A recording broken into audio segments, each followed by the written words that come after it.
A very good evening to all my viewers and our participants and our speakers to the periscopic webinar series of Vidya Setu from Karsala University, Bardoli.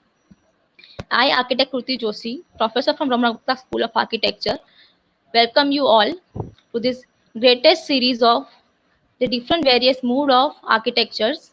And for that, I would like you all to join us with so much of patience and having that beautiful imagination in your mind that what is going to be the moods of architecture.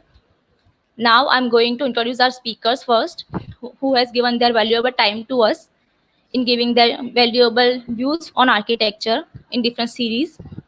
So first of all, architect Sumesh Modi, the conservation architect. Welcome, sir. Architect Dushyant Thakur, the landscape architect. Architect Rupali Shah, the architect having the design biology. Architect Sandeep Singh Sisodia, masters in architecture. Architect Sonak Desai, the urban designer. Now I would like architect Sumesh Modi to introduce our speaker first, and first of all I want him to throw the light on our topic first. What is moods of architecture? I think then we can go further for our different series.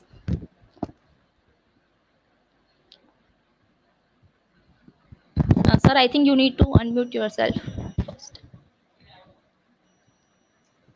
Thank you, Kruti.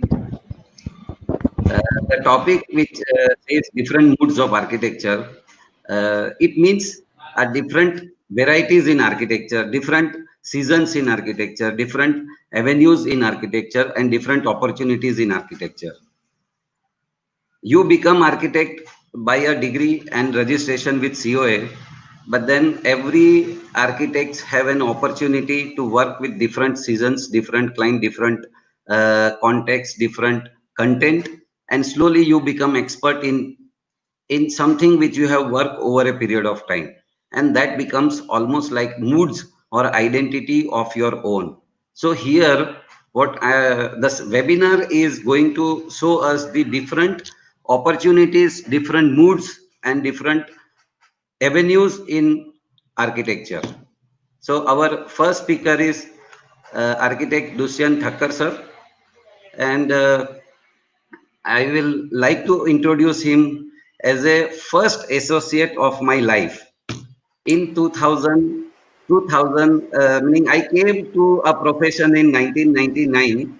Before that, I had a break, meaning I completed my bachelor in 97, and then in 98 I went for master's. Within that 1 year, I had a project of designing one island in a Talau, and on that day, he was the most interesting person who was in touch with me. So first associate of my life is Dushyant sir. Sir, thank you so much to be associated from 1999 till today. Dushyant sir has completed BR from Bhopal in 1988, and then after a 1 year of working under one firm, he has joined as an assistant architect in SMC, and principally he has worked as a landscape person in landscape department of SMC. Once he started working with the SMC landscape department, I think he got an opportunity to do his masters from one of the premier institute of South Asia, which is SPA Delhi, in landscape architecture, which he has completed in 1992, and then he continued working with SMC till 2016, and he has done wonderful islands and beautiful gardens for SMC, which still we are enjoying. And now from 2017-18 he is associated as a design chair to Raman Bhatta School of Architecture of Uka Tarsadia University. I welcome sir to this webinar, and the floor is now for you. You can start your presentation, sir. Thank you, thank you. We have worked a lot, and I am very much impressed by the thing which you have told about me. I don't know, like whether I have so much talent or not, but you have given me nice opportunity to present myself on this webinar. So, students, I hope all are well in this COVID-19 pandemic situation. All of you must be very much enthusiastic about your future. Now it's time to prove yourself, your inner talent, your choice, what kind of work you are going to do in future. But you may somehow in situation to decide path for yourself, for your future. Uh, my introduction is already given. Basically, I'm an architect. I did masters in landscape. I work with Surat Municipal Corporation. So here I am presenting you what is the landscape architecture. See, before doing the landscape, you have to clear your graduation in architecture. So for that, there will be a subject called the landscape in your landscape architecture. Everyone, all of you must be knowing about the landscape. Like what is the landscape in your study time? It's a word. It's a natural related. The landscape architecture is a field to work with the open space. It's unbuilt space. So during your study in architecture, there will be a subject called the landscape. In that, you will be knowing about the what kind of architecture work to be done. The term landscape covers the land, water, and the natural material. So here I am giving you some of the work which I already done during my time, and I have with the Vanstapati Associate, I am the principal architect in that. So here I have some slideshow.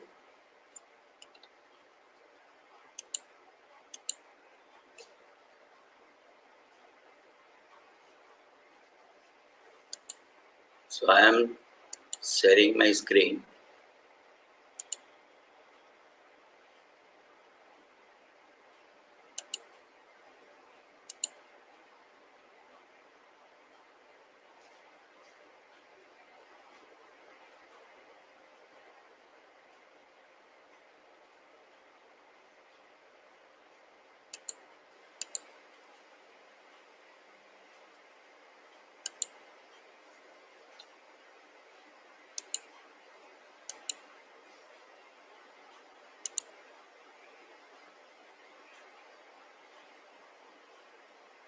Just a minute. There is one issue.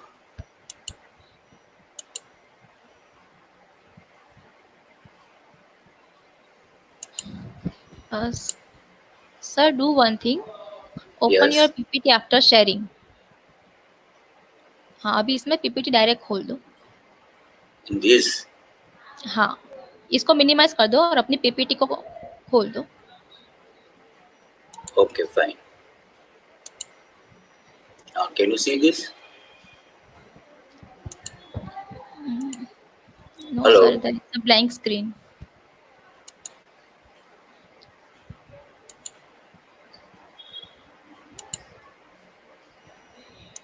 Just a minute.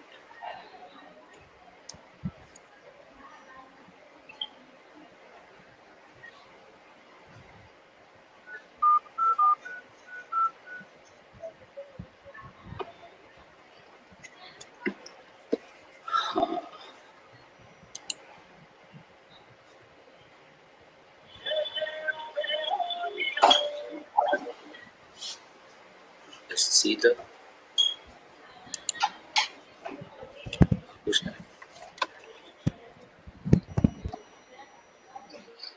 Sir, minimize this first of all. Dushyant sir, minimize this. Okay. Okay. Then open the PPT.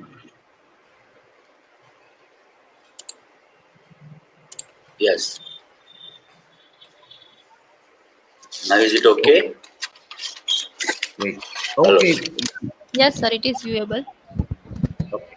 Great. Okay. So here are some slide. What is landscape architecture?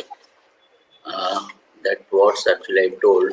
It's related with the nature and to deal with the open space, to deal with the unbuilt area of that.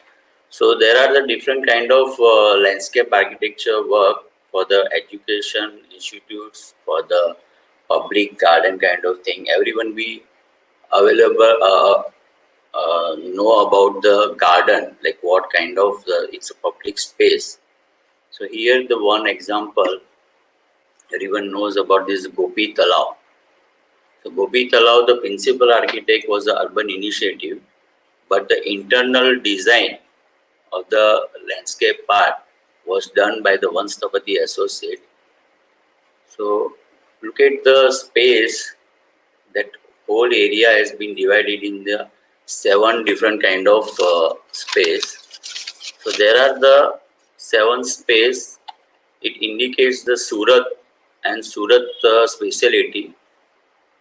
So the name has been given like the Surat Mujamman, the some of the area. This is the area for the Surat Mujamman. This is the area for the heritage. There is a one wow in that. And this is the textile area. This is a kids zone. And this is the diamond. So like that, different kind of area has been designed for the different purpose with the theme of that particular concept. Now the next, this is the weekend home. So here you can see the main entrance has been designed. The name is a Purple Valley.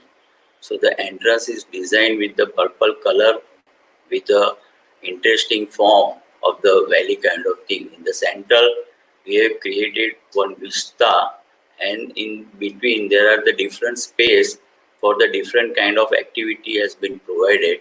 Like this is a water fountain. These are the some sitting area. This major open space is designed as a clubhouse. You can see the this is a swimming pool with the guitar shape. This is a party lawn area. This is a residential work. The another one is the Greenland bungalows. The Greenland bungalow is in Surat. There is a clubhouse, this purple color, and the whole area is the landscape. The area is divided with the different kind of activity, like this is a play area, and this mound is created as a barrier. This is a pathway given for the jogging purpose. This is an internal road. Here it's a main entry. This is a alchemy school. It's near Ladvi. You can see these 2 different in-out entry exit. In between, it's a nicely amphitheater is created, and both the sides are parking, and we have given the back side, this area is for the sports. This is one interesting project which we did. It's an International Education Charitable Trust at Kamrej.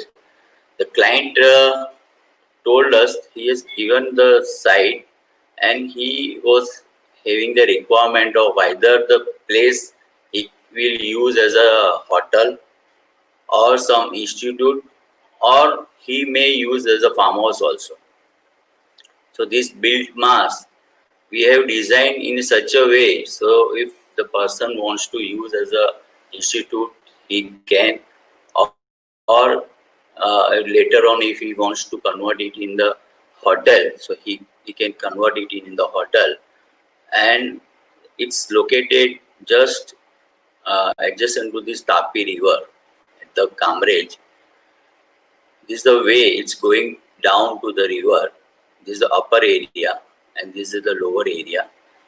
You can see the nicely semi-solid area. In landscape, basically it's a hard landscape as well as the soft landscape. In between, we used to design as some semi-solid kind of thing. The soft landscape, it means it covers with the lawn or plants. The hard landscape, you can see here, this amphitheater, it's totally hard. This paving material, and this is called the semi-solid.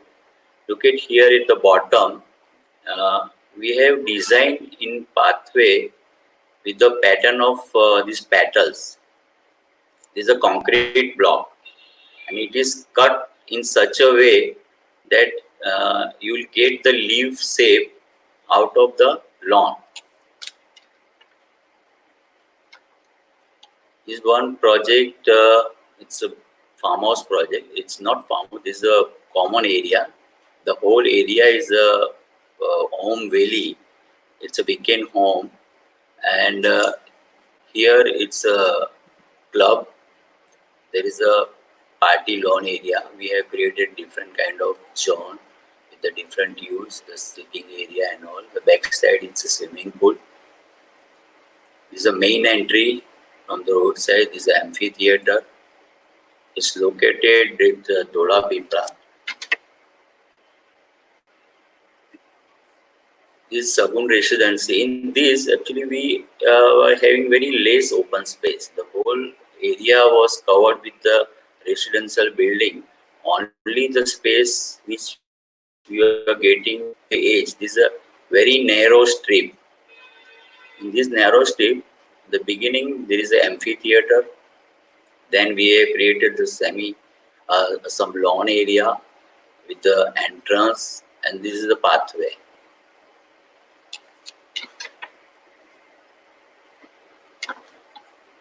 This is in Surat. The Rajan's builder is Maxima, the one building. There are two, you can see.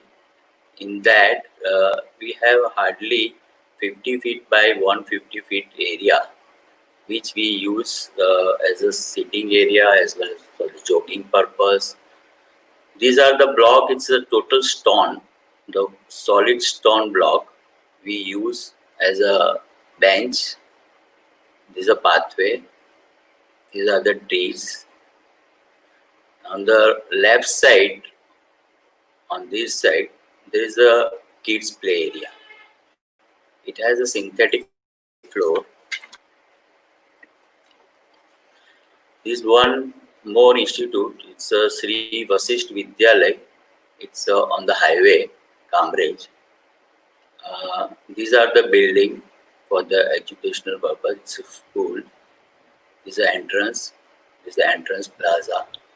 This area is a cricket ground, and there are the other different areas, the public, the students' activity area. This is a sculpture. It's a symbol of this Vasisht Vidyalay. This is a Mosam farm. It's Rajan's honors farmhouse. The earlier it was designed by some other architect, and we modified the landscape part. In that, we have created this a dry valley kind of thing. There is a bridge over it. You can see these nicely steps going up. This is the valley. It's a sand bed. Here the entrance porch. This is a bridge you can see.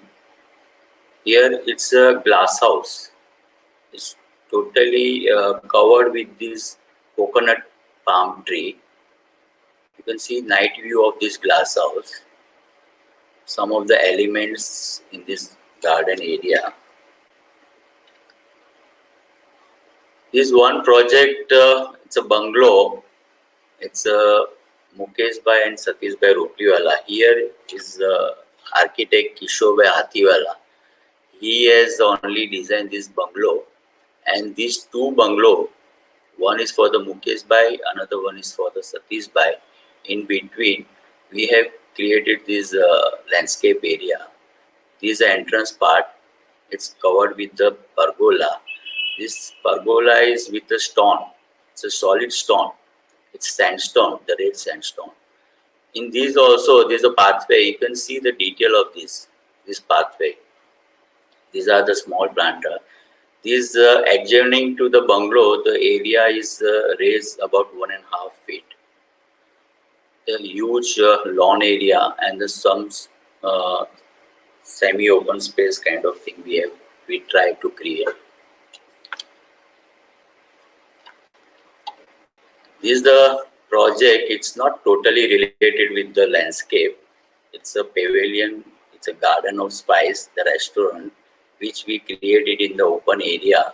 The shape of that garden, this pavilion is like a leaf lying on the ground. There are 2 leaves, and interior part also we use the nature with its branching kind of effect with the white color, and surrounding there are the open sitting area. These are the few details we try to work out in landscape. Maximum in all project, the design of this lighting, light pole or lighting material is also the major role. This is the area of the C.V. Patel developer's office. The whole office is covered with the mount.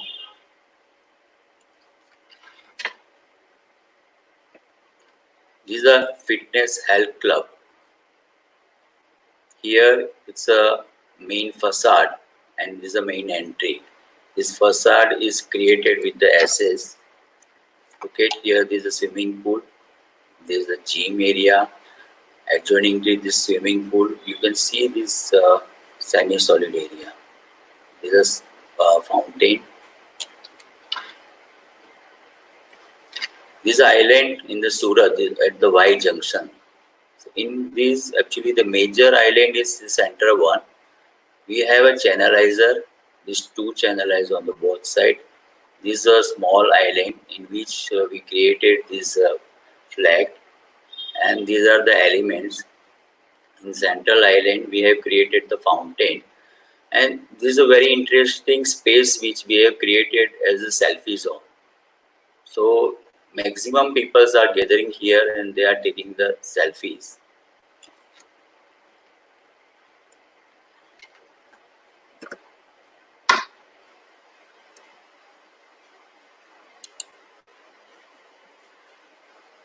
So these are the thing actually in landscape. Generally, we used to deal with the open space. There are the green area which is soft, and some of the area with the different kind of activity and the use. We do the floor area as well as the vertical wall area with the green material or any sort of solid surface with a different kind of natural material. So that's all. Sumesh sir, you can continue with. Thank you, sir. Thank you so much. There was a problem with this connectivity and this screen sharing. It went very nice. I think we just forget that and nothing to be worried. So we'll keep going on. And it was wonderful, sir, throwing an idea that landscape is not just related to only greens, but there are also detailing which is required in hard landscape and how you merge hard with the green and green with the hard.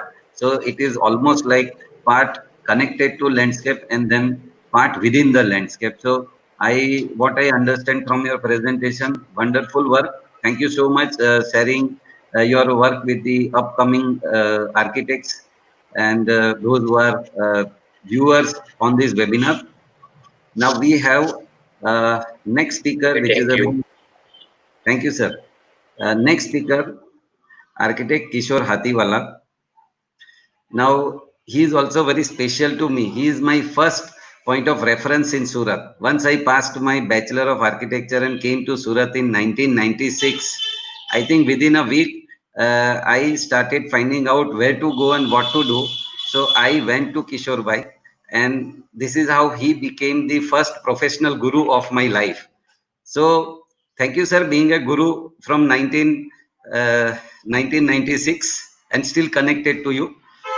And about him, I will say he passed his bachelor in 1976 from MS University, and then maybe from first day he started his practice. But one major thing which I want to share about Kishore sir is he has done a thesis which was awarded a gold medal for their thesis, and in 1975 he visualized the restoration of the chalk area including the fort, and that same project got materialized by my hand in 2020. So I will really appreciate that the project which he has visualized almost 45 years.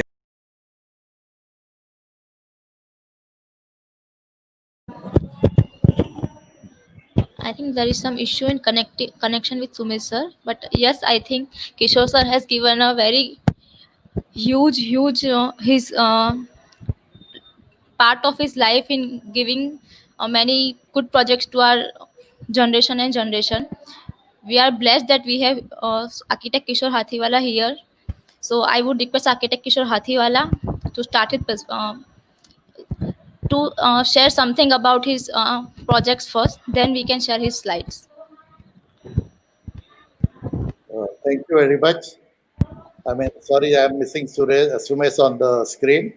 No, no, sir. He will be So joining soon. I know. I'm just okay. Now, see, the thing I was told to talk about is the moods of architecture. I mean, I have been practicing since last 45 years, almost 40, more than 40 years.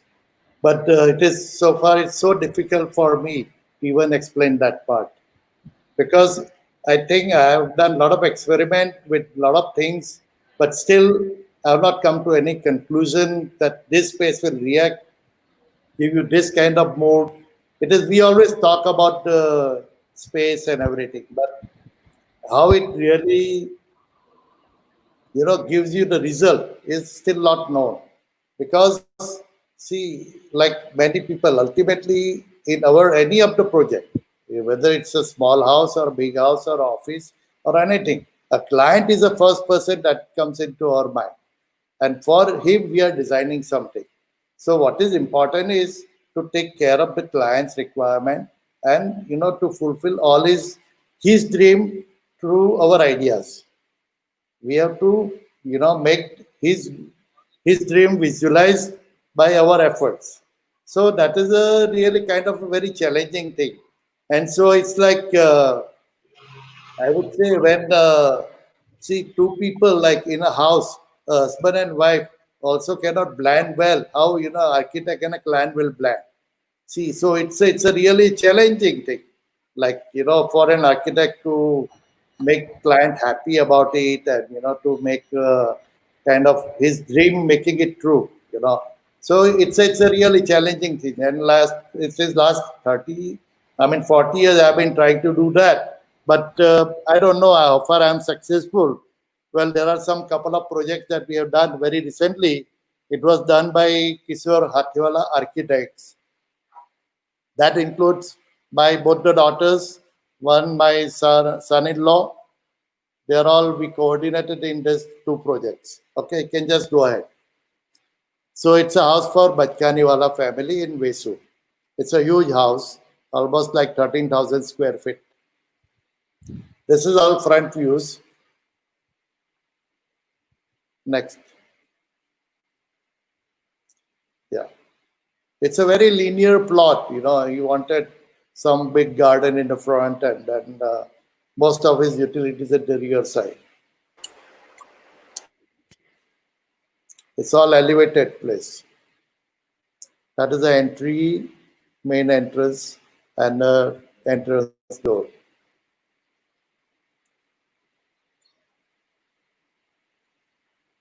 It's a view of a living hall. It has a double-heighted space with a bridge connecting the master beds in the front side. That's the staircase. Well, you can see.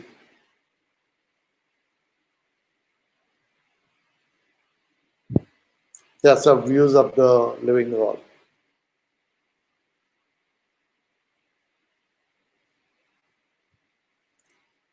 View from the top.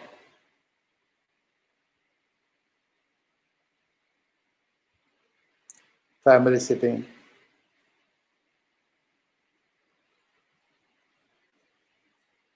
Yeah, same hall views from the other side.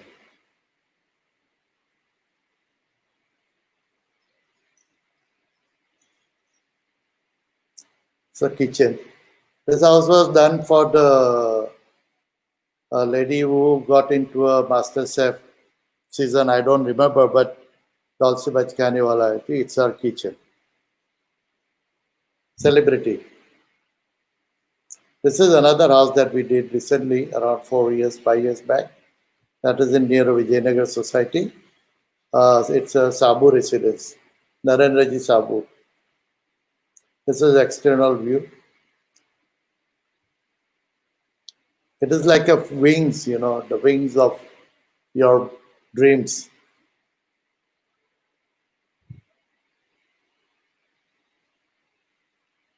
That's the main entry.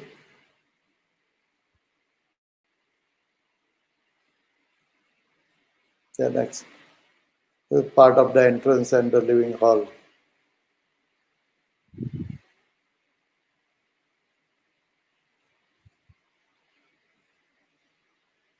That is the main central core of the, the heart of the house, where we have a three floors connecting open space.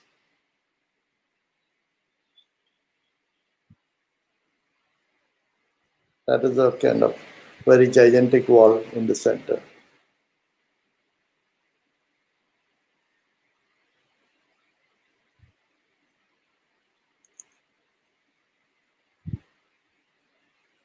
Dining hall.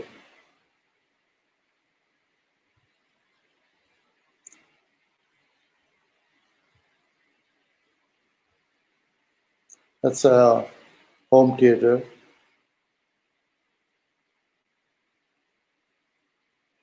Some family sitting areas. Bed. Kitchen.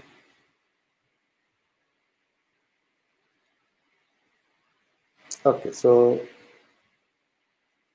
now I think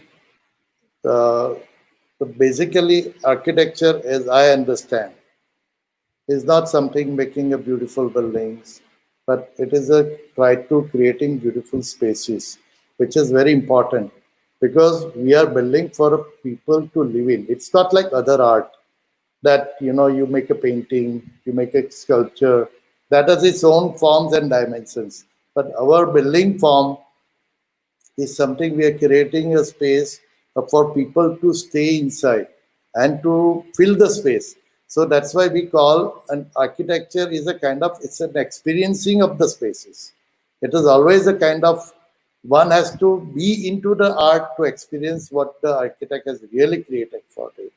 And I think in this period of pandemic, most of the people should thank architect in general that they have given them a beautiful space to stay.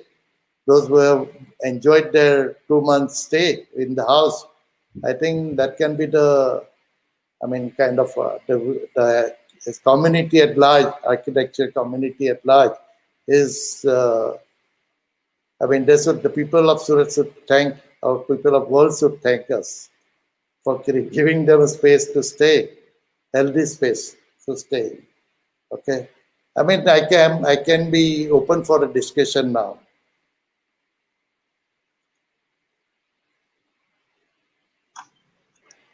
Sir, wonderful presentation, and discussion will be at the end of these all the presentations. So whatever will come, we'll make a discussion after that.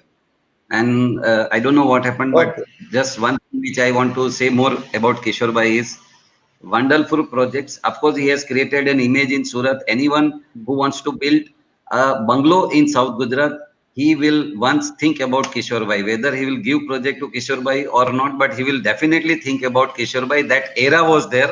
So in South Gujarat, believe me, sir, I have seen houses in Valsad, Vapi, Vyara, Songad, Surat, and Bardoli everywhere. And whenever you think of making a bungalow, so he has a fantastic 30 years of life in bungalow designing. And rest, of course, he has done very good projects in Rajasthan. There are Tirth for Jains and uh, international trade center in Surat and many more textile buildings in Surat. So thank you so much sharing your views on the architecture of your style in South Gujarat.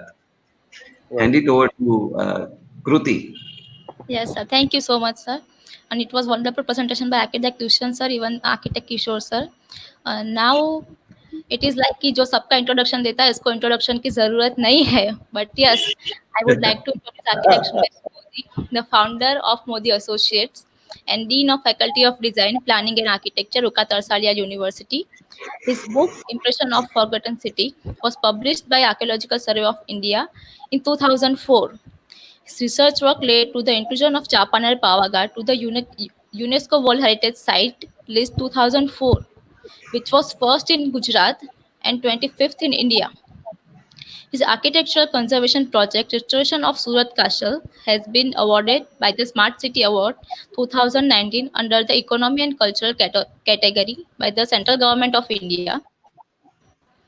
He has repaired 10 stepwells for Gujarat State Archaeology. He has designed institutional campus such as Ukatarsal University, Metas of 7 Days Adventist, urban projects such as redevelopment of area within the four walls at Vadodara, riverfront development for Songar, Nagar Palika, etc. So this is less what I am saying, but yes, there are many more achievements by sir. And today he is going to speak about conservation. So handing over to you, sir. Thank you, Kruti. Conservation, meaning there are like landscape, there are also misconception about conservation, and people always think conservation means building old buildings, repairing old buildings and all that, meaning bringing back to the original and all. But I think conservation is much more than the only repairing the building and bringing the originality to the place. Conservation, what I have understood over a period of time is this is another moods in architecture where you can create new buildings, but this is you can create new buildings new with a condition. So there is a condition you have and then you create a new. That is called conservation. It has little bit of restrictions, it has little bit of research part. You can't do what you think right in conservation, so there are also guidelines. But coming back to the original point, what is conservation? So what I have understood in this last 20 years, conservation means it is something related to values. The values which is attached to the building can be brought out, and the way you bring that out is called conservation. So it can be a new ways, it can be old ways, it can be new technology, it can be old technology, but you have to find a way by which the value of that place or the essence of the place should be maintained. If the essence of the place has gone, then the value of the place has gone, and means we have lost the value. And that is where the conservation architects can do wonders. For example, suppose, I mean, there are many cities in India. If I will say, suppose Udaipur, which was called as Venice for West, and today if we look at Udaipur, I think we even don't know that the city is within the lake. Only we understand there is a lake behind the city. So the whole essence of the Udaipur has gone. The development has done in such a way that the essence, the value of the place has gone. So where conservation architects need to be done in such a way that the essence of the place should be bring out. Why we go to Venice? The world goes to Venice just because it is in the water. that was always there in Udaipur, but we lost it. So that is what I mean. Conservation doesn't mean that only uh, working with the old buildings. It is about major conservation, urban conservation, building conservation. But at the end of the day, it is about the values of the building, of the space, which we need to restore. Now I will share a few work which we have done over a period of time. We have found two firms. One is called Modi Associate, principally working for the new projects, which is does not have any relation with the historical evidence on the site. So this kind of project goes to Modi Associate. But there are projects which are principally work with the old areas, old essence, old values. So that goes to People for Heritage Concern. So here I am going to share the work of the People for Heritage Concern in last 20 years. I think you are able to see the first page. So suppose we have right now we are doing a restoration of the CNI church, which is there in the Chowk Bazaar. Now we can always beautify the building, but the essence of this building is the first catwalk onto the false ceiling was made to maintain the ceilings, to maintain the light into the church, and to maintain the temperature from the upper roof to the lower level. So this catwalk was created into the church. Now this is very unique, which is not known to the church people. So every time, meaning whenever there is a project of conservation, of course there is a different angle. You have to find lot of data, you have to research, and then what to protect.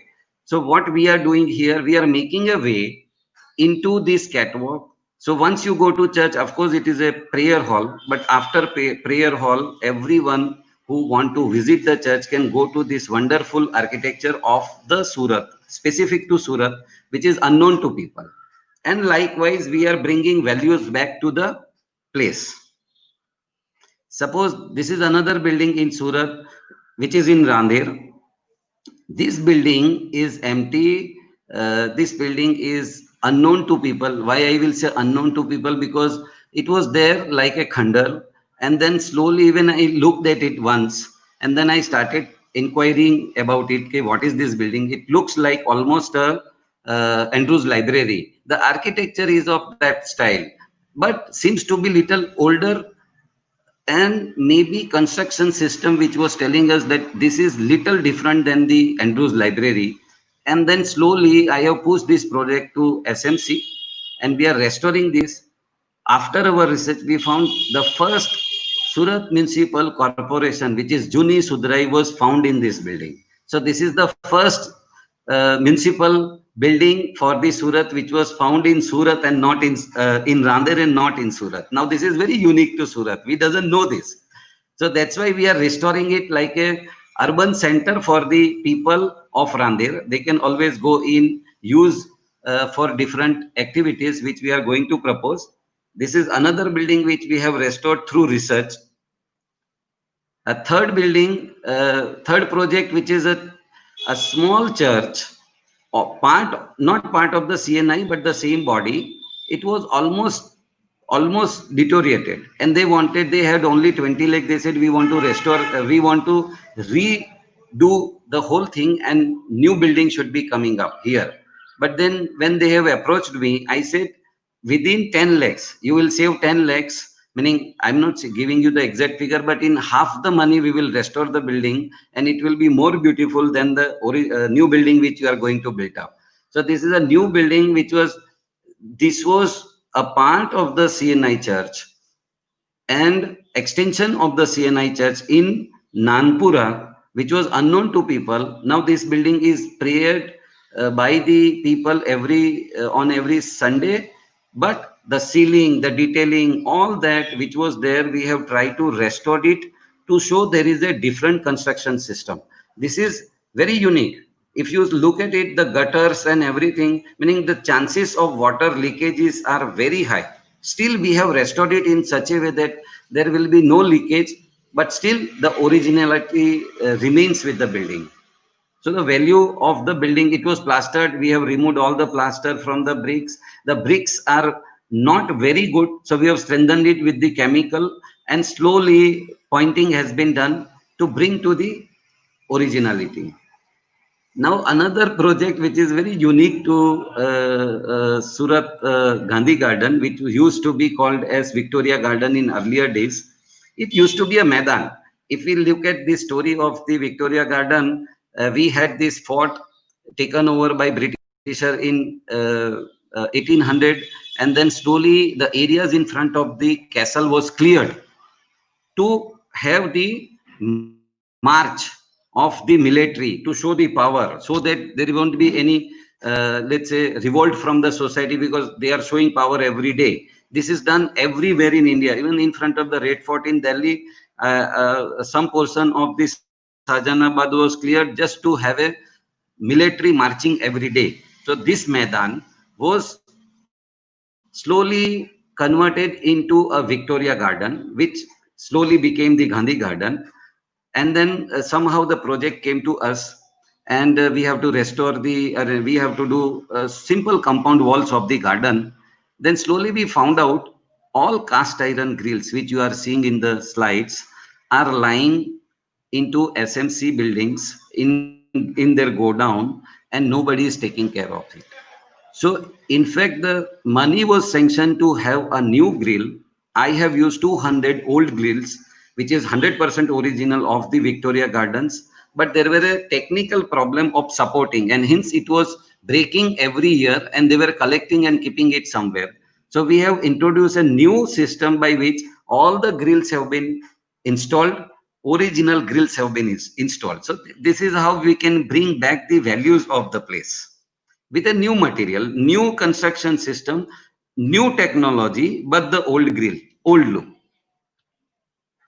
Another thing which we are doing, which is very interesting, this is a running project of the Baroda Municipal Corporation, where the whole old city of Vadodara we are trying to restore. Meaning the project is very big, visualized, like you have 0.6 square kilometer of area have to be restored, every house, shops, everything.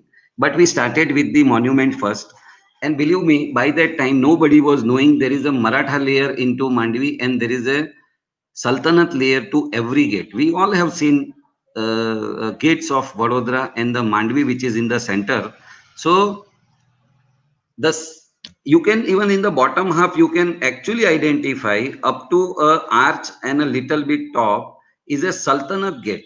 The city of Vadodara was designed by the son of Muhammad Begda. When he was returning from Chapaner from in 1512, after Muhammad Begda died and he became the Sultan of Gujarat Sultanate, every Sultanate king had a sort of, let's say, legacy, that they develop a city of their own. And likewise, he also wanted to city of his own. So he designed Vadodara, and Vadodara had all these four gates with the Mandvi in the center. Then it was taken over by the Gaikwads in the late 17th, early 18th century.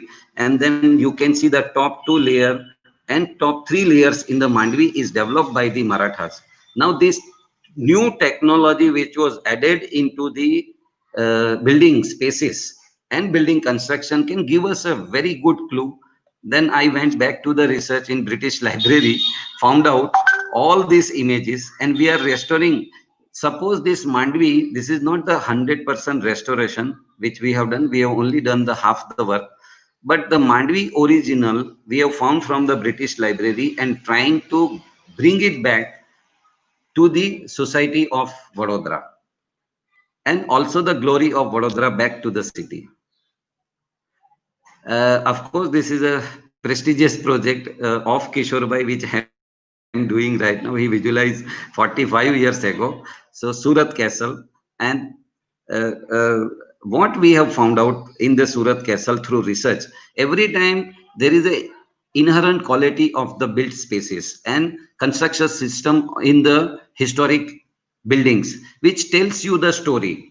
Many times what we read in the books are false, Believe me, I have proved this many times when even I was student in Delhi. We have proved many things which is written in Percy Brown is wrong, dated wrong, because our history is written by art historian. An art historian looks at the building and tell you that this is Mughal, this is Islamic, this is so and so, this is so and so. But the quality of construction will tell you the exact date of the construction. And hence, many times we have to question the available data which is there in the library and in the books. Suppose in Surat Castle before 2018 or 17, everyone was knowing that the castle was built by Gujarat Sultanate, which is a Khudavans Khan, which is 1535 layer, and before that there was nothing. We have found out a Tughlaq fort, which is 1372, and that fort got developed by the Gujarat Sultanate. So there is a complete fortification of the Tughlaq layer within the fort. And now you have a very complicated case. You have Tughlaq layer, which is 1732. You have Gujarat Sultanate layer, which is 1540. Then you have Mughal layer, which is 1572 to 1700. Then you have British layer, you have Dutch layer. Now all this layer, also there is a layer of Indian PWD. After independence, India took over this and made a revenue record office. They have also added many things. Sometimes it is something which is a history. So I just want to keep that also part of the history. So we have restored the castle in such a way that you can see all the layers. And that's why we went for an open building construction system, because construction system tells us that which layer is what. And this is how this project went on. Still it is on, and a lot of things are coming up new. But of course, half the way we got this award of the best conservation project under the Smart Cities of India, under the culture and economy category. We have already heard, we have restored this 10 steps well, beautiful stories of each step well for government of Gujarat. These steps well fallen inside, meaning what you see, not a single story was visible. Everything was within the step well itself. Everything has been removed, numbered, and slowly everything has been replaced onto their position, and slowly it has become a new step well. But we have made a way behind, because the step well, you need the structural system to support and to take the pressure from the earth inside, and hence we have made a system by which there won't be any pressure onto this surface. And so it is a new technology which we have done into all these steps well. There is another beautiful research-based project I got from the government of Gujarat to make a museum for the Vohra community, and they have given me a choice. You go to Vohra, you go to Sidhpur, and then find a best building. We will get that building for the museum. So wonderful, we went and we found out this building which is unique in terms of its history.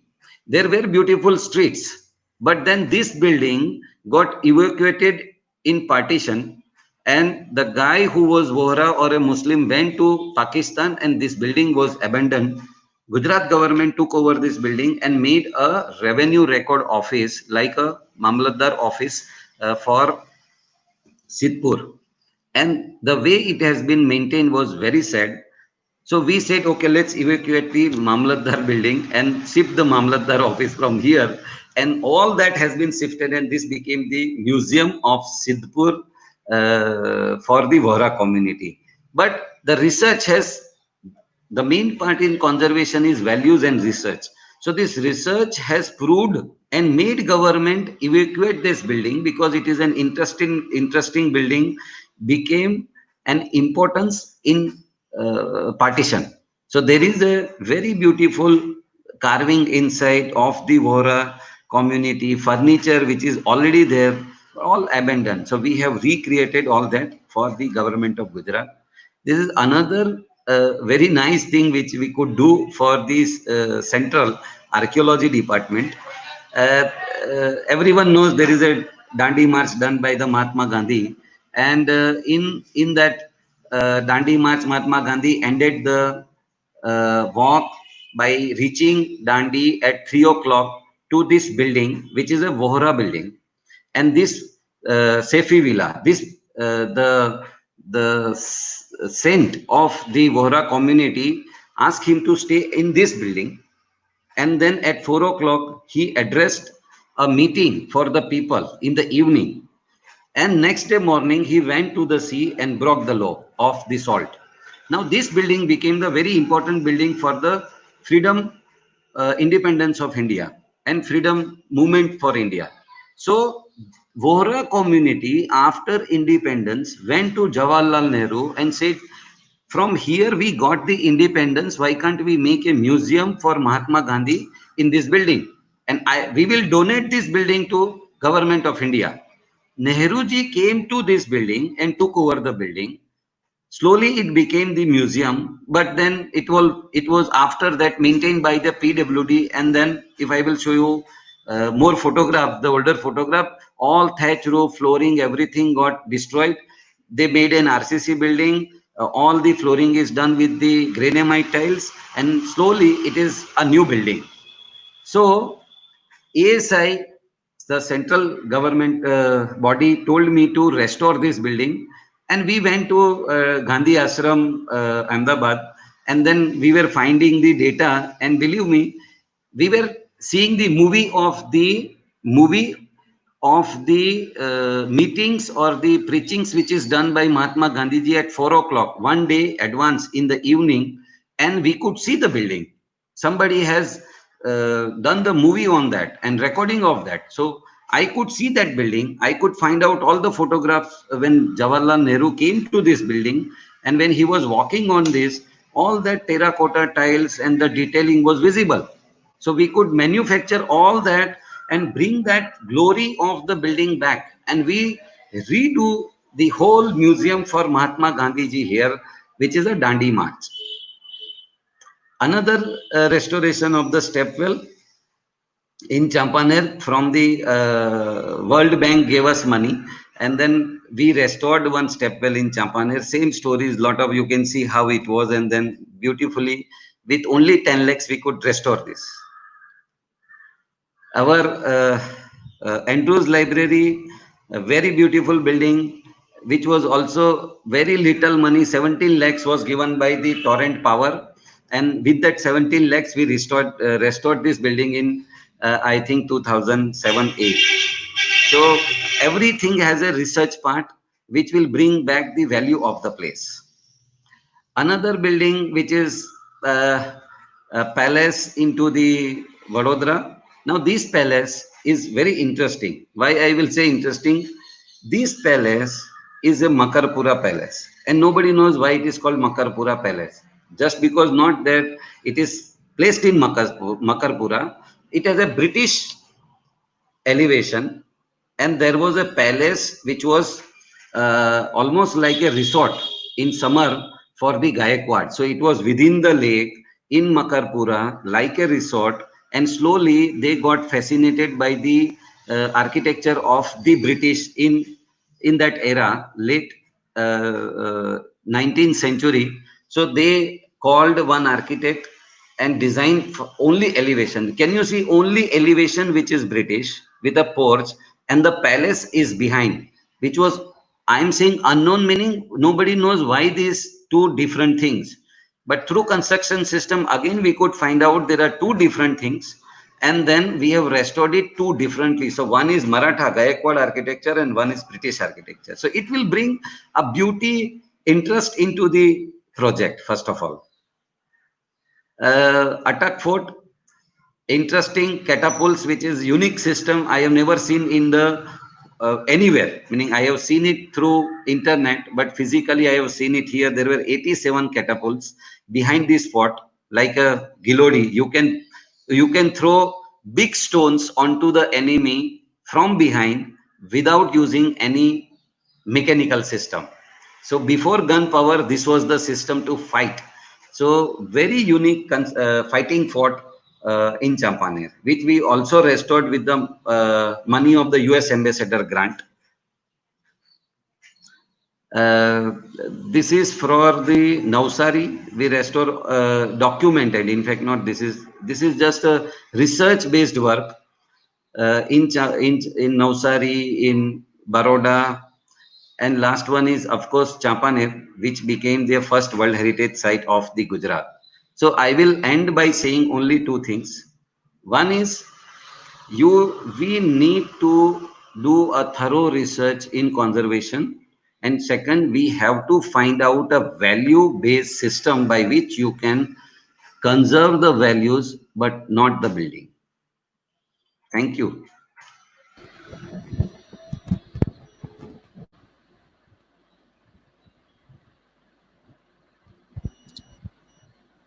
Thank you so much, sir. It is a very valuable and deep knowledge about conservation. Now I would like to introduce architect Rupali Shah for her building biology session. She is associate professor at Raman Bhatta School of Architecture, Uka Tarsalia University. She did her master in urban planning from SPIT Surat. She is successfully working in the field of architecture since last 21 years, and she has over a decade of academic experience. Her area of research is Vedic Vastu, science, yoga, and architecture. She is Feng Shui master, Reiki master, graphology, etc. Conducted various workshops on Reiki mind, body, soul, surrounding, and its interrelationship. Over to you, ma'am.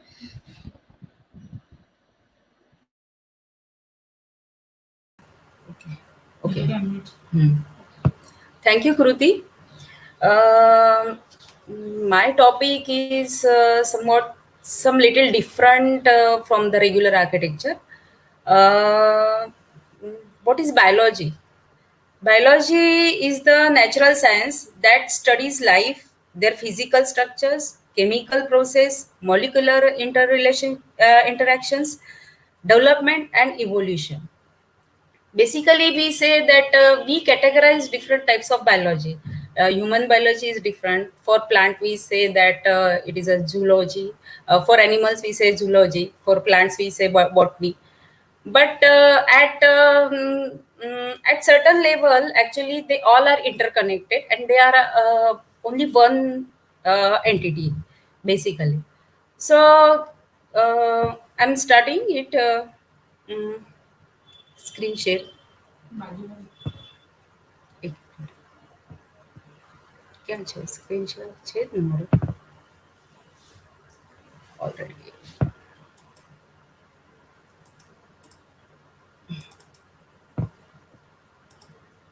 Stop sharing. Just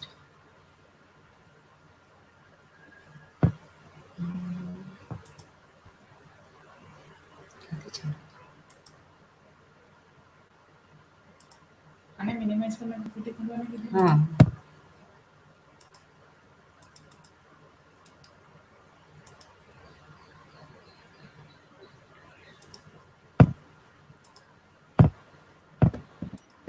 ma'am you can share your screen. नीचे share screen का जो option है उसमें से जाके overall view का option select करके उसमें से पावर पॉइंट डायरेक्टली ऑन कर दो. अभी दिख रहा है?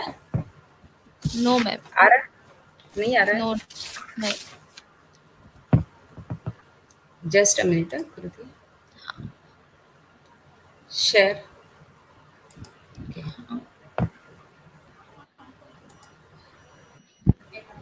आया? हाँ मैम आ रहा है. Okay yes.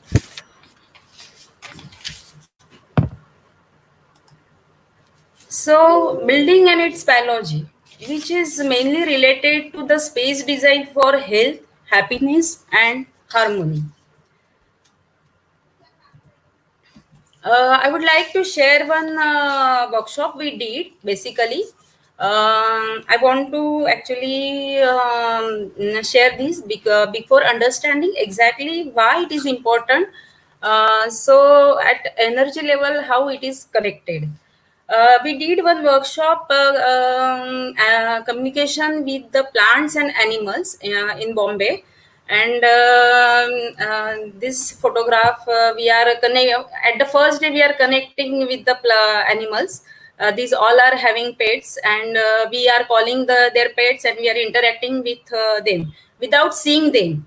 So, and this is the photograph after the at the third day. So we shared among ourselves our experience, and one of the participant, this fellow, he shared that he saw her dog, whose name is Action, and there is a red belt in his neck, and on the third day we were actually astonished by how it is possible that you can communicate with the animal or the plant or any invisible things by sitting at one place. And this was the journey actually we experienced in this workshop. At third day we made this Action, and which is black colored, he explained, was the same thing, and having red belt in his neck and the Action written on that. And the same way we all are having the same experience we shared. Some of them they differ a little bit about their liking, what their animal likes, and what is their favorite food, and that all. Like that we started communicating with them.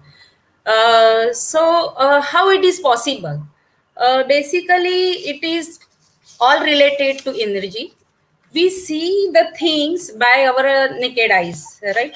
So the basically energy is what we say, that everything is made up of molecules, atoms, proton, electron, neutrons, and atoms. Beyond that, what is there? Inside protons, neutrons, electrons, there is a energy, and energy, it is vibrating from in the form of vibrations, and carries the information. What type of information it carries actually? It carries the information from all the information that stored with that particular thing. कहाँ से आई है, कि वो उसने कितनी journey अपने life में की हुई है, कहाँ से किसके साथ एसोसिएटेड है, किस तरह से है, दैट ऑल इंफॉर्मेशन वो अपने साथ कैरी करती है. So each and every matter, physically we see a human being as a human being, plant as a plant, and animals as an animal, or a desktop, like a desktop, we see it as a desktop. But this is always in physical domain. But at spiritual domain, we see each and everything is energy, and it is having a different molecular structure, and that's why we see it in a different form. And again we go into minute detail. It is only energy, pure form of energy, which is having information. This energy is always in the vibration mode. It vibrates and it interacts with the adjoining anything adjoining to it. So basically energy interact with you, and it exchange the information with you. And this is the experience actually, कि वो imagination में वो सारे animals हमारे साथ interact किए, और उसके साथ में they exchange the information, what they are liking, what is their favorite food, and what type of toy they like, and what is their name, what is their pet name. They exchange it, and we shared it among amongst ourselves. Now આપણે એક એજ વર્કશોપનો third day જે હતું એનું part છે, કે કેવી રીતે આ બધા લોકો આપણી સાથે ઇન્ટરેક્ટ કરે છે. Basically we were sitting in a group and doing reiki, and this is the dog વારે ઘડી એમ આખા ગ્રુપમાંથી કૂદકા મારીને બીજી જગ્યા જતો હતો. તો મેં કીધું કે કેમ આવું કરે છે, Y he is behaving like that. So our masters told us that why don't you ask him? So I asked him, okay, what happened? Why you are doing like this behavior? He told that he communicated, not told. He communicated that you all are sitting in a group and chit chatting, and I'm jealous about it. I want to be a part of your group. So અમે થોડા થોડા જગ્યા કરીને જગ્યા empty rakhi. That dog came and seated for some while, some time, and then after a few minutes he went. And actually, this is the way how the nature communicate with us. But actually, even મને પણ believe કરવું અઘરું જ હતું. We believed it through experience, and it opened the another aspect of architecture. Not only architecture, કે કેવી રીતે આ બધું યુનિવર્સ એકબીજા સાથે કનેક્ટેડ છે. એન્ડ પછી મેં એને આર્કિટેક્ચર સાથે રિલેટ કરવાનો પ્રયત્ન કર્યું, એન્ડ એને અન્ડરસ્ટેન્ડ કરવાનો પ્રયત્ન કર્યું કે કેવી રીતે એ થાય છે, એન્ડ કેમ આવી રીતે છે, કેવી રીતે છે, શું છે, અને એમાં વધારે ડીપ જઈને what come is like this. Biological architecture. It refers to the construction of a building along lines of more natural, renewable resources, health of the occupants. In other words, building become more people friendly, nature friendly. જ્યારે એવું કહીએ કે each and everything reacts with you, and it exchange the information and the energy with you. મારી આજુબાજુમાં હું રહેતી હોઉં ત્યારે જેટલી બી વસ્તુઓ હોય, જેટલી બી જગ્યા હોય, વોલ બી હોય, તો બી એ મારી સાથે કન્ટિન્યુઅસ ઇન્ટરેક્શન કરતી હોય છે. બટ મેં એને એ સાંભળવા માટે રેડી છું, મેં એને મહેસૂસ કરવા માટે રેડી છું, and if you do that, definitely you get an answer within self. So it aims to establish a balance between technology, culture, and biology.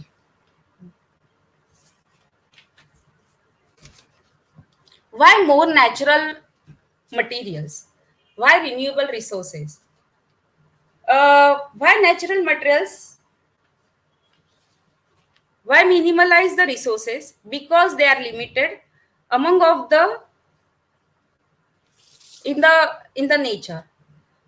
હવે હજે એના ડિટેલમાં જઈએ તો જે એનર્જી છે એ કન્ટિન્યુઅસલી ઇન્ટરેક્ટ કરે, અને એના હજે ડિટેલમાં જઈએ તો આખું યુનિવર્સ જે બનેલું છે એ આખું એનર્જીથી જ બનેલું છે, અને એનર્જીના સાથે સાથે ઇટ ઇન્ટરેક્ટ્સ ધ ઇન્ફોર્મેશન. સો એકદમ વાસ્ટ સ્પેસમાં જોવા જાય તો રૂપાલી નથી, but it is a form of energy. ખાલી એનું મોલિક્યુલર સ્ટ્રક્ચર ડિફરન્ટ છે. મારું પીસી છે એ પીસી નથી, ઇટ ઇઝ એકચ્યુઅલી એનર્જી, ખાલી એનું મોલિક્યુલર સ્ટ્રક્ચર ડિફરન્ટ છે. એન્ડ જ્યારે આ એકદમ ડિટેલમાં તમે જાઓ, it is the only energy present in the universe, and it continuously interact with each other actually. So હવે એમ જોવા જાય તો હું નથી, but a part of the universe જ છું, અને હું આ યુનિવર્સથી અલગ નથી. We all are connected with each other. I am connected with the kriti because I am a part of energy. એ આખો એક એનર્જીનો બોલ છે, and we all are the part of it. So at spiritual level, or it is actually metaphysical level, we all are interconnected to each other, and that's why we experience many times we experience that कि कोई आपणाने याद करे छे અને એમ થાય કે હા ટેલિપેથી થઈ, તો એવી we exchange information. So how it happens? It is related to the thought process. Our thoughts, they go into the nature, they travel, and they come back.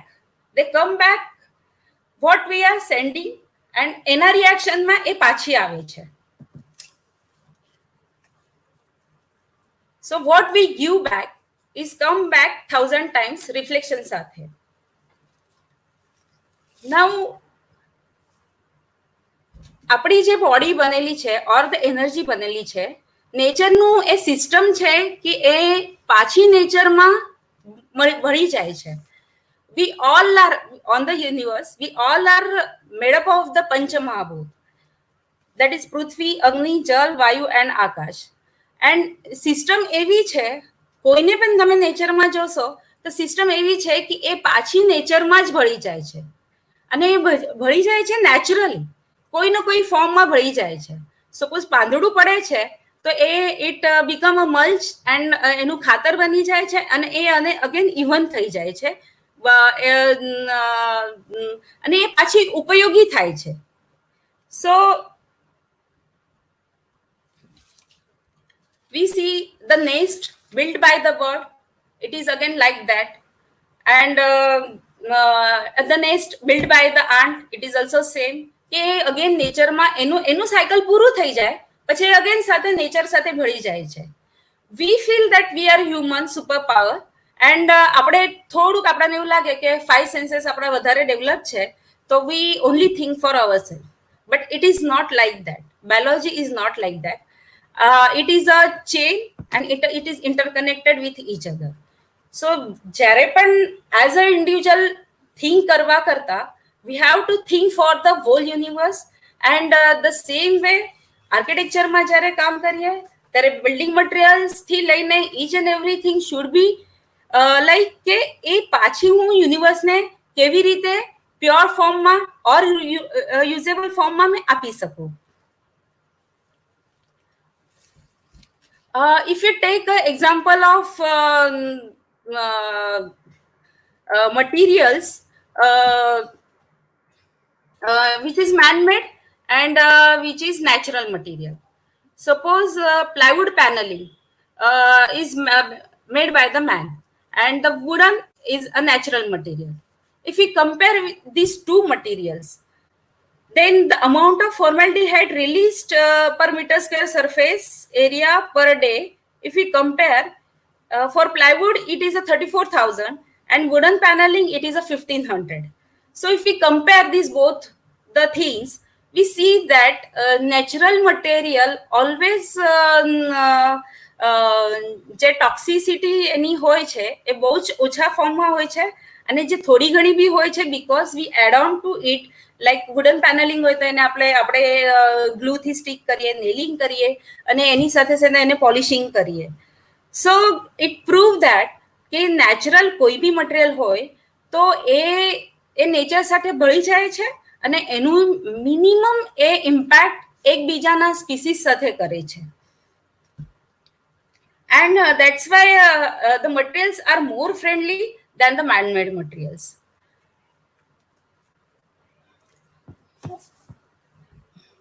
So basically, rather than thinking for our generation, we should go for futuristic design. What is futuristic design?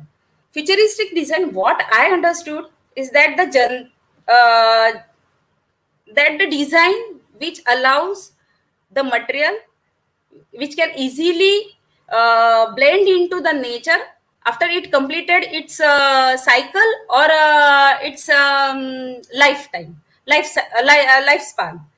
And we have to use them carefully so that we are the generation, આપણે 100 વર્ષ માટે છે અને આપણા પાછળ બી પછી બીજી generation to generation આવવાની છે જેના માટે બી આપણે રાખવાનું છે, અને એના માટે આપણે વિચાર કરીને આપણા માટે વાપરવાનું છે. We are not only the consumer, આપણા પછી બી ઘણી જનરેશન આવવાની છે. So always I think that the futuristic design is the design actually કે જે આવતા જનરેશનનો વિચાર કરીને હમણાં આપણે વાપરીએ. હા, એકદમ સ્ટોન એજમાં તો નહીં જઈ શકવાના કે સ્ટોન કેવ્સમાં આપણે રહેવાના નથી, but how we can minimalize this all this things. So this is the I'm sharing these projects, how I'm incorporating all these values into my design. This is the clinic at Nasik, dental clinic of 4 chairs. we generally use very minimum materials, and at the time of designing we are very specific for what is the purpose. When we design, we always fix our purpose and aim, and what we want to achieve out of it, basically, and how it will impact on the psychology and biologically on the human beings. So some are the guidelines of the clean building. See, the clean interior, clutter-free spaces are more healthier. It is proven that they are more healthier because it catches less dust, and it gives the clarity actually. So smooth and even surfaces are easier to keep clean. Areas need to be well lit actually to so that you can see the germs and that all. Area needed to be accessible, not only well lit, but trying to use the maximum natural sunlight so that we can use the natural resources than the artificial one. Area needed to be accessible to keep them clean. Cracks are also easily collect the dust, and due to them actually the molds and that all creates and germs, and one can get ill. uh, Minimize the fabrics which collect the dust. Avoid using cleaners that contain toxins or level undesirable residues, leaves undesirable residues.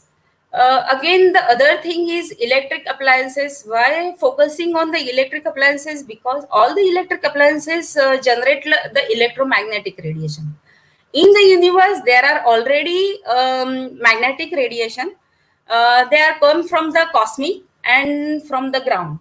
The radiation which are coming from the ground, we call it as the geo-electromagnetic radiation, where they are coming from the ground, and from the cosmic also there is a grid, and these all radiation already connecting the becoming the wave in the space, and they continuously interact with our biology, our body, either human or plant or anything. They are continuously interact with us actually. And basically, beyond certain limit of the electromagnetic radiation, they harm to the not exactly harm, they block our signals going from our brain, and actually, and they stop giving the signals to the body, and that's why they are harmful. Because કોઈ પણ brain જો signal નહીં આપે તો body આપણું function નહીં કરે, એ એકદમ બેસિક છે. અને એ હાર્મ એ બ્લોક કરે છે radiation. That's why we say it as it is harmful to us. And basically reason એ છે કે why we say the microwave is harmful or cell phone is harmful. Do they causing the harm? How? Basically, see, basically when these electromagnetic radiation interact with us, it blocks the signals by the brain. When જ્યારે આપણે સુઈ જઈએ કાં તો કંઈ બી continuous કામ કરીએ, brain આપણું સિગ્નલ્સ જનરેટ કરે, અને એ સિગ્નલ્સ થી આપણા બોડીમાં એના રિએક્શન્સ થાય. સપોઝ મેં થાકી ગઈ છું અને આઈ વોન્ટ ટુ રેસ્ટ, અને રેસ્ટ કરતા કરતા હું મોબાઈલ લઈને બેસી કાં તો ટીવી જોવા બેસી, તો કન્ટિન્યુઅસલી એ સિગ્નલ્સ બોડી સાથે ઇન્ટરેક્ટ થાય છે, અને બ્રેન એ સિગ્નલ નથી આપી શકતો બોડીને કે રેસ્ટ હવે કરવાનું ચાલુ કર, અને નવા સેલ્સ રીજનરેટ કરવાનું ચાલુ કર. ઇન ધ સેમ વે, રાતના સુઈએ, if there is a switchboard beside our bed, it happens like that only, કે બ્રેન સિગ્નલ્સ જે બ્રેનથી સિગ્નલ્સ નીકળે છે એ બ્લોક થઈ જાય છે. The same way, night lamp આપણે ચાલુ રાખીએ તો બ્રેન રાતના જ ટાઈમે એ સિગ્નલ આપે છે, અને મેલાટોન સિક્રેટ થાય છે. એ જે મેલાટોન એટલું ઇમ્પોર્ટન્ટ છે કે એનાથી આપણી આખી બોડી રિપેર થાય છે.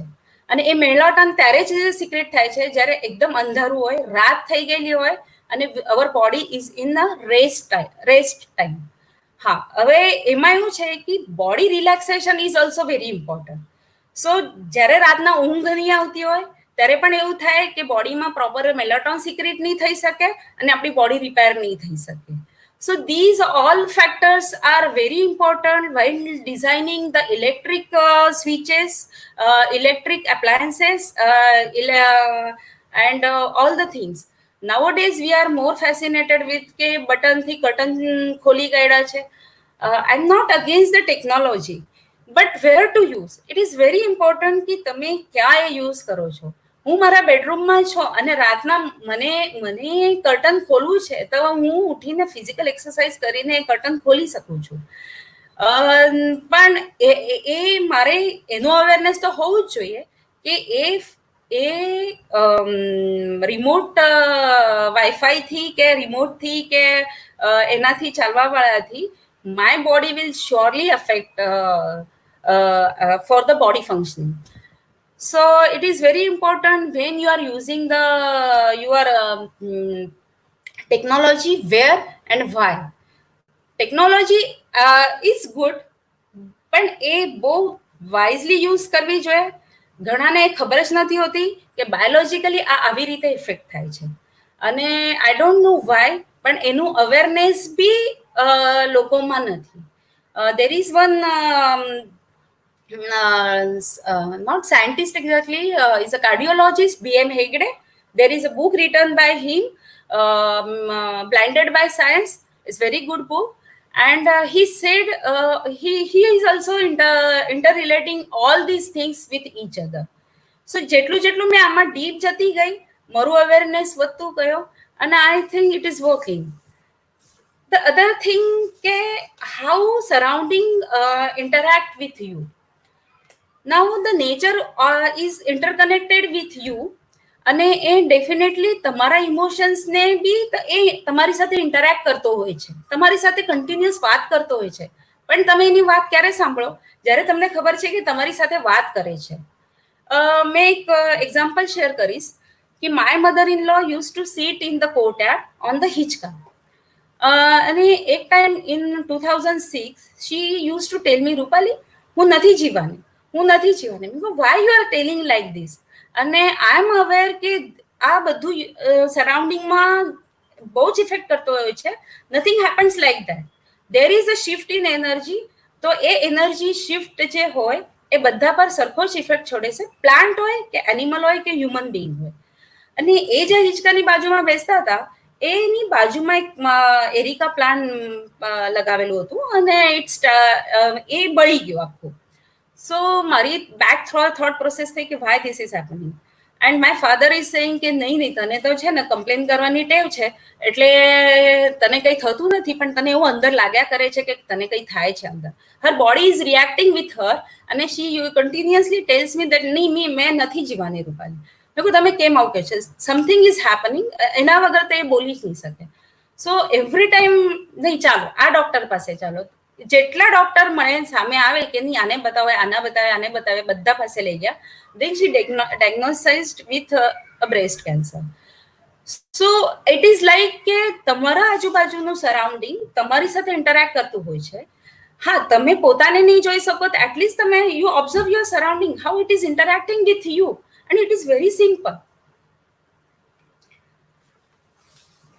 So I always say that life is so simple. You have to just observe it and what type you want actually, what type of life you want to live actually. So when I use the material in the interior or the construction, I try to minimize them because every material has its own chemical composition and definitely it reacts to my body or a client's body, definitely. And how it actually reacts, we always keep on observing after applying the same thing, and I always take the feedback from the clients. Now this is the in this picture it is the two chairs. We can see that no other color added because તમે આંખથી પણ જેટલું જોશો ને એટલા એ તમારી energy down કરે. Energy કેવી રીતે રિલીઝ થાય in the atmosphere? By touch, by speaking. તમે વધારે બોલો તો બી તમે એક્ઝોસ્ટ થઈ જાઓ. તમે વધારે વિઝ્યુઅલી જો તો પણ તમે એક્ઝોસ્ટ થઈ જાઓ, તમે વધારે સાંભળો. These are the sensory organs and these always exchange the energy. So at the time of designing this clinic, we are very clear that કે already એ પેનમાં હોય છે, એ જે ટ્રીટમેન્ટ કરવા આવવા વાળો છે તે, and we want to give him relax થાય અને શાંતિથી એ રિલેક્સ થઈ શકે. બહુ બધા કલર એમાં ઇન્ટ્રોડ્યુસ થાય તો આંખ ફરવા માંડે કે why this is pink, why this is red. And so we kept only white, which is the calm natural color. And ખાલી એને આવવાનું છે અને ફોકસ એટલું છે કે ક્યાં જઈને બેસવાનું છે. So we highlighted only these 2 chairs.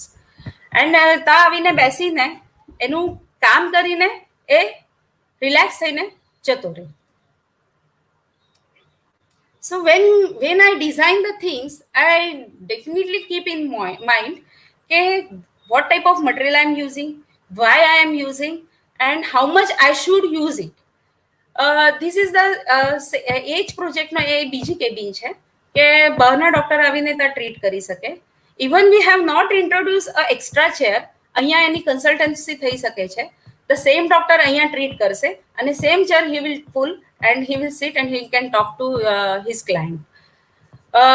And we emphasize only chair with the color code, and rest of the energy of the ambience we keep calm, soothing and simple. So our focus is to heal the patient, not any other thing. The same, the different view. Here actually this is the table where the patient can come and discuss. So ek highlight karu with black. Even the color theme we choose very minimum is black only. So એની સાથે કોઈ આવેલું હશે વધારે પેનમાં હશે તો he can sit over here. It is also highlighted. And the chair આના પછી patient બેસીને જતો રહેશે. So minimizing how we can conserve his own energy and our energy also, by minimizing the activity and very giving straight path and straight line to the client coming inside. And it is working very fantastically. It is a feedback by the client. This is one of the residents. We did it in 2007 and in Nasik only. જે client હતો એનો છોકરો 19 યરનો હતો અને એને he's mentally retarded, not exactly mentally not developed actually, I can say. તો એનું problem એ હતું કે ઘરના બારણા ખોલીને એ ભાગી જતો હતો.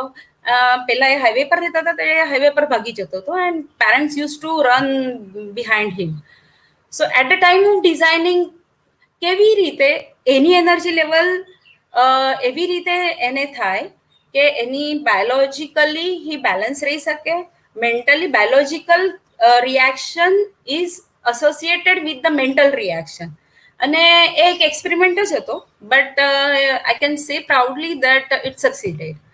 We introduced actually waterfall into the entrance, and actually positive ions makes you sleepy and rob of your oxygens.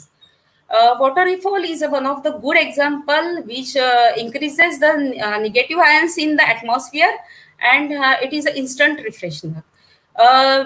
Basically he has a tendency કે એકની એક રૂમમાં કેવી રીતે આખો દિવસ કાઢશે, એટલે અહીંયા roam around કરશે. અહીંયાથી we gave this was his room. We gave one door outside. We landscaped it.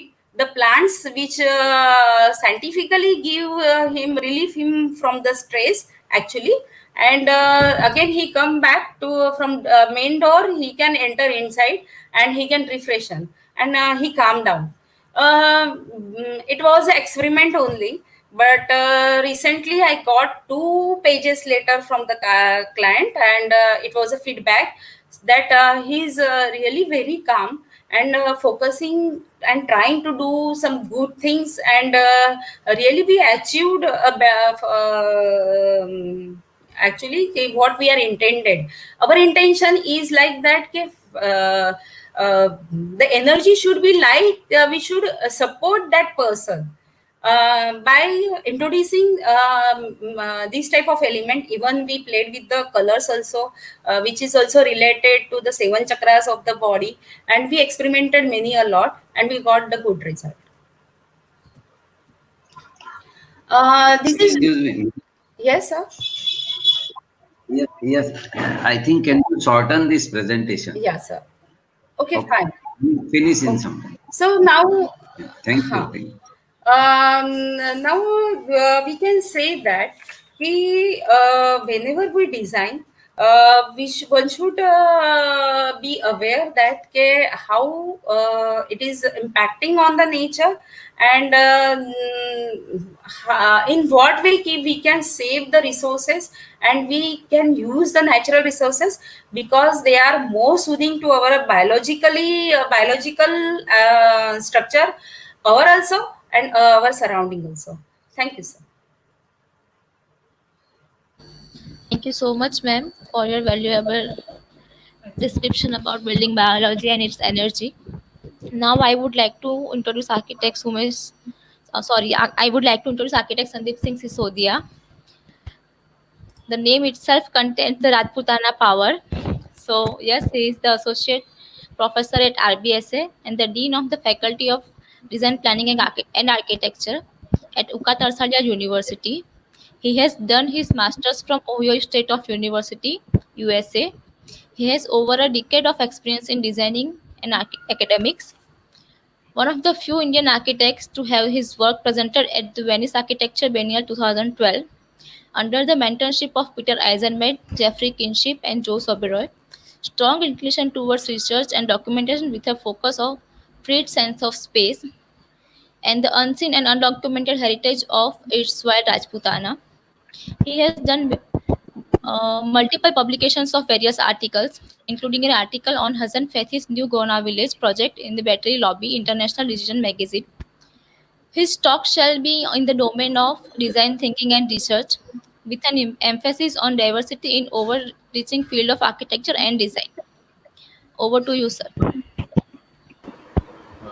Thank you, Kruti. That was a very generous introduction. Um, so I hope I'm audible to everybody. If Kruti, if you could confirm that. Yes, sir. Okay, great. I just start off with my presentation immediately.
All right.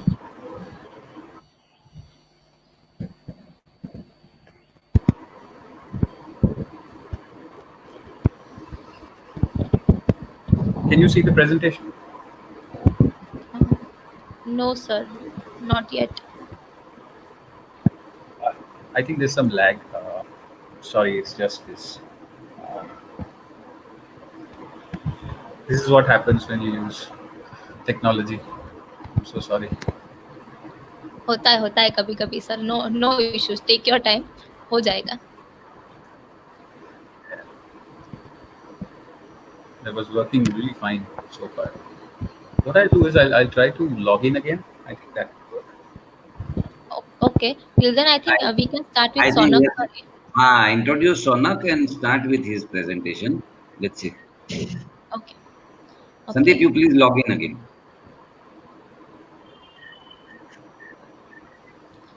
So now I would like to introduce architect Sonak Desai, one of the very charming personality of our institute. He is assistant professor at Raman Bhakta School of Architecture, Uka Tarsalia University, and the founder of Urban Art Foundation, which undertakes architectural and urban research activities. He has done his masters in urban design from School of Planning and Architecture, SPA Bhopal campus. He is successfully working in the field of architecture since last 9 years. He has over 5 years of academic experience. His area of research is Indian urbanism. He has conducted various workshops and seminars on design and urbanism in architecture colleges, in student convocation like NASA. His today's topic is urban design. So over to you, sir. Sir, you need to unmute yourself. Hi, hello, good evening. Good Thank you evening, for your sir. introduction, Kruti ma'am. Today, after all this experience, I think all those speakers who shared practical aspect of architectural field like Dushyant sir and Kishore sir, I'll be focusing more about how architecture on an urban scale have an ability to have a larger social as well as impact in people's memory and imaginary as well. So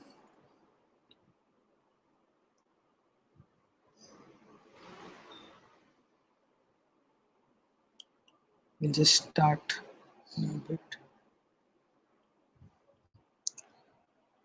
So the topic I would be talking about is collective spaces. And to define collective spaces is usually what architecture, the sense what architecture is limited to a house or a housing colony. If we go beyond our usual sense of architecture, that is a collective space, which is essentially a public space. Sir, if possible, can you do full screen? It is full screen.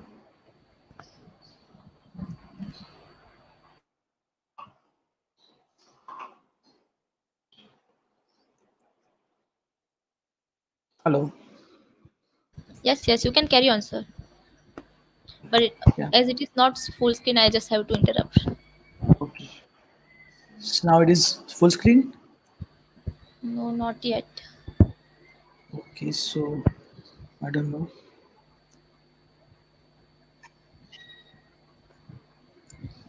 It should be now. It's okay, sir. We can move on. You can. Continue. It is visible, so it's okay. Okay. It's Okay, okay. so the topic is more about collective spaces. Collective spaces can be defined as, spaces which are beyond residential and personal spaces. We'll be focusing first of all, we'll be focusing about the collective spaces and its ability to impact the image of the city. The collective spaces that we can be defined as the spaces which we use as a society or as a group. This is a image of our cities throughout the history of civilization, and it has given various cities like Spain, Rome, or Delhi, or Ahmedabad, or Bombay. When we say urban design, it's a very modern terminology which came into existence after 1950. And before that, it was all about architecture and urban planning. And even before urban planning, there was an only field which was there in the history of human civilization, that was architecture. And architecture was driving everything that was being built around the world. So we'll talk, first of all, we'll talk about how this collective space making have an impact on how we see our cities in today's context. Like the Agra is known for Taj Mahal, the Rome is known for the Colosseum, the Venice is known for its alleys and the streets which are on the on canals. So first of all, as we can see this image, which is a very iconic image of New Delhi. New Delhi was a capital which was envisaged by the Britishers in 1908, and this entire complex, which was an urban design project at that time, which was designed by Edwin Lutyens and architect Howard Baker in 1908. If anybody in today's context have to understand or imagine Delhi. Agar hum, if we say Delhi, the first image in anybody's mind would be either of a Rajpath or a Rashtrapati Bhavan or a Parliament House. That is an impact of architecture which is there on people's mind. And in last 100 years, the Delhi's identity has been linked with the building which is there in the capital complex, which were designed by two architects. If we see this iconic image, which was taken on 21st June in 2015, which is showing you the Rajpath, which was a very ceremonial axis, which was designed by Edwin Lutyens between the India Gate, which is a memorial for the soldiers who died during the First World War, and which lead towards the Rashtrapati Bhavan, which was then a Viceroy's palace. If you see this after even 100 more than 100 years, this imaginary of this building still defines democracy for us and defines the congregational activity for us. And if we the ability of Indian people to gather around India Gate and have a function like International Yoga Day, which was possible because some architect at some point of time envisaged that people need to meet up in a designed space. This image, if you can see, it's an image of the city of Jaipur, which was planned by architect Vidyadhar Bhattacharya, and it was planned in 1727. Now Jaipur is famous for being the pink city of the world, and that was a very conscious choice which was taken by the architect as well as the king at that time to give an identity to the city. And the material which was used, pink stone, which essentially became the memory of people and image of the city itself. And today when people visit Jaipur, they visit Jaipur as a pink city and not more as a capital of Rajasthan, but more for the tourism aspect and how they really are fascinated by the pink city which is there. So again, in architecture, how it had an impact on the city planning itself and how it created and gave a aesthetical value to the city itself. This is also a very iconic and very interesting image.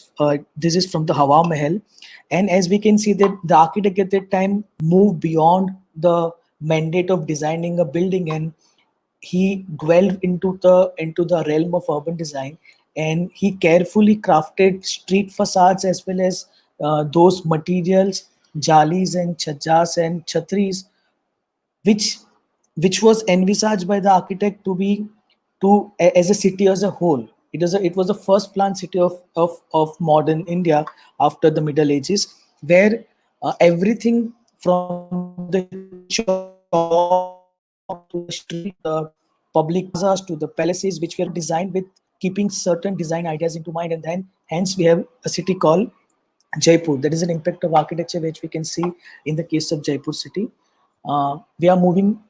Let's see this image, which is Shimla, and which is of a ridge. And when the Britishers decided to make Shimla as their summer capital, they created this entire ridge, which was a flat land, and all the major public buildings were around this ridge, and which essentially acted as a public square.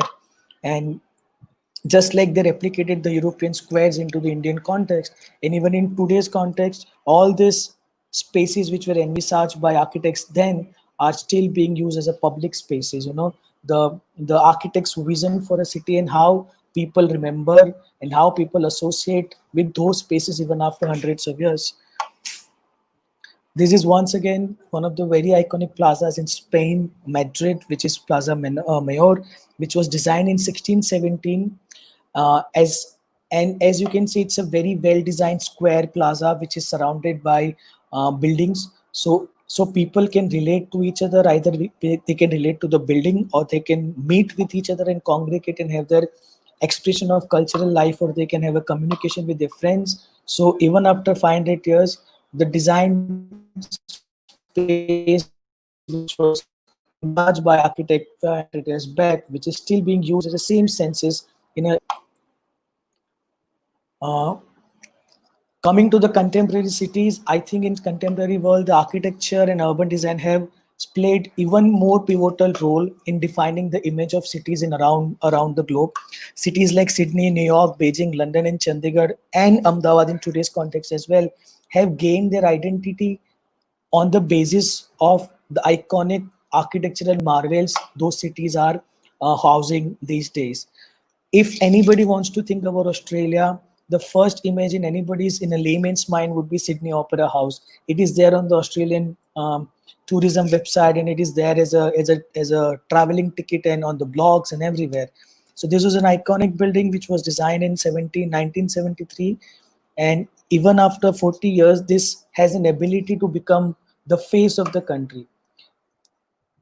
So the point is that when we say that architecture, when we take architecture beyond the personal domain and when we put it in the context of for the urbanity and the society, and when we give it a purpose more than what is used as a client, the architecture has an ability to have a larger impact. Just the way, as you can see, it's an image of Sabarmati riverfront.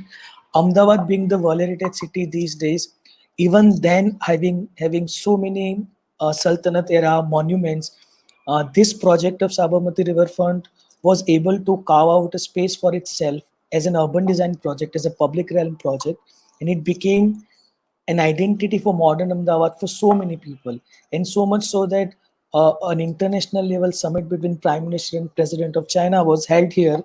There is a power of a public realm which represented the modern and postmodern ideas of Ahmedabad, which wanted to detach from the heritage it had and it wanted to showcase a very futuristic image of the town itself. One of the very path-breaking examples of how architecture and urban design can actually change the fate of the city. This is a project called Guggenheim Museum in Bilbao in Spain, which was designed by architect Frank Gehry. And why this is one of the most path-breaking projects is because Bilbao before this project was a dying industrial town. Industrial revolution was about to end in Spain, and recession was taking on, and Bilbao was on the verge of collapse. And how this project changed the identity of Bilbao from being an industrial town, and now it is one of the most visited tourist places in Spain. And that was possible only and only because an architectural intervention which was thought beyond the users and practical aspect, and an iconic sense was given to that project. So that's how a single project can change the identity of the town, as we can see in the case of Bilbao. Very iconic, the image which is there in everybody's mind is New York's Times Square. The Times Square got developed over the last 100 years, and it has become a space where the New Yorkers gather for protest or for enjoyment. All these neon screens and advertisement screens have created an image for Times Square that whenever a tourist or anybody wants to go to New York, the first urge somebody will have it to visit Times Square, just like anybody would want to visit Taj Mahal in the historical context. In today's context, people will definitely go and visit Times Square. That is the power of an urban space, which is a small urban space, which defines the larger area of New York and Manhattan itself. Another example of how architecture and urban design can have a path-breaking and long-lasting impact is the case of Dubai. Dubai, the city which has no history, which had no heritage of its own self, which carved out its place on a world map just by having buildings which were larger than life. From having an artificial palm islands to the world's tallest structure like Burj Khalifa, what they did was they employed architecture as a defining image of the city. But architecture and urban design is not all about building big and building iconic and building something which is a bang. It is also about upgrading the urban life. The essence of urban design, when we started in 1954, it was more about anti-iconic structures. It was more about anti-modernism, and it was more about going to the people, going to the roots, going to the street, and trying to upgrade people's life and solving cities' problems. So we'll see some of the examples how people are doing it around the world. This is one of the very recent projects in Spain, where in a very dense urban fabric, just a canopy of a very using parametric and contemporary material was created with several levels, which gave people an opportunity to have shops and have markets, meeting place, more of a cultural space and performing space. So here the project was not about doing something great, but it was more about resolving the problem of the people who are living around. Again, one of the very simplest of the urban intervention in Montreal, Canada, where the portion of the street was converted into a small, long garden where it allowed people to communicate, it allowed people to meet, and it allowed people to revive their social life, which was lost all these years because of the motorization of the streets.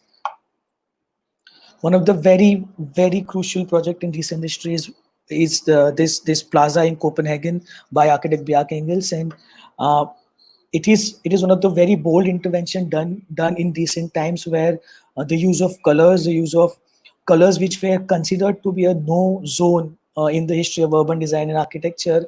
The architect and urbanist were very bold to apply those colors, which represented the 21st century society of Copenhagen, which was open, liberal, accommodative, and not at all racist.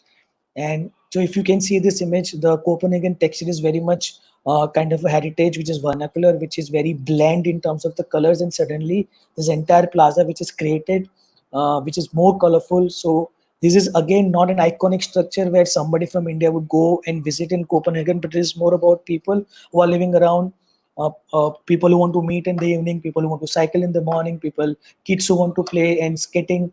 This entire plaza is dedicated to the neighborhood and not intending to change the identity, but to upgrade the life of people around.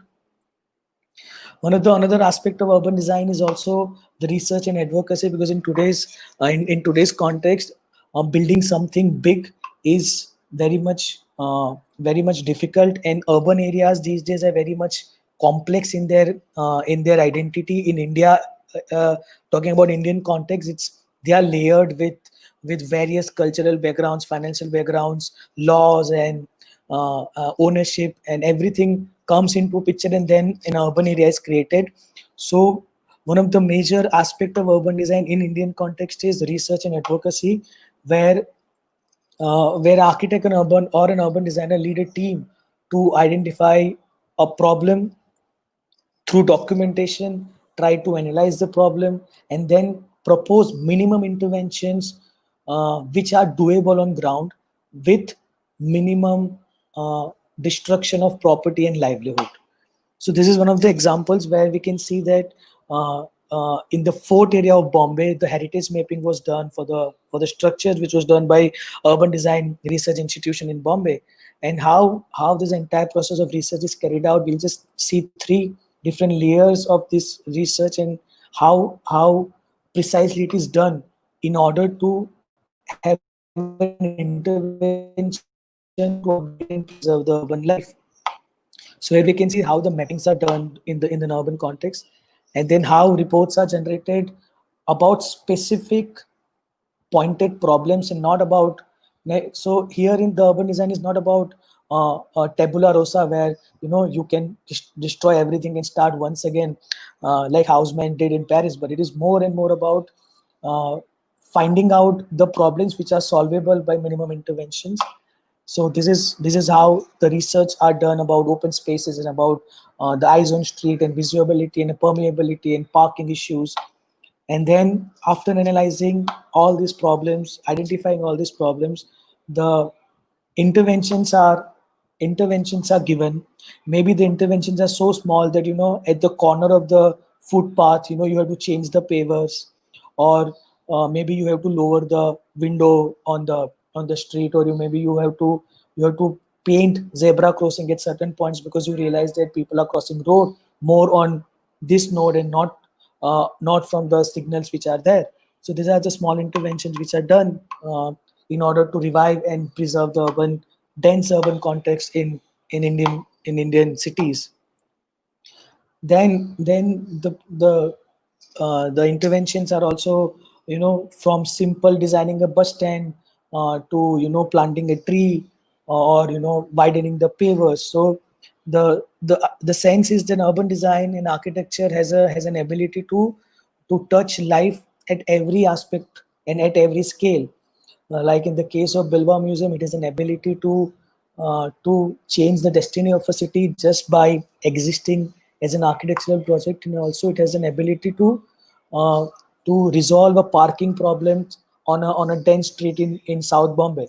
So the scale of urban design and architecture, which is largely understood that urban design is always about building big, and architecture is all about building houses. But when architecture goes out of house and it deals with the urban area, it becomes urban design. And then urban design has a scale which is from smallest to the biggest, which is there.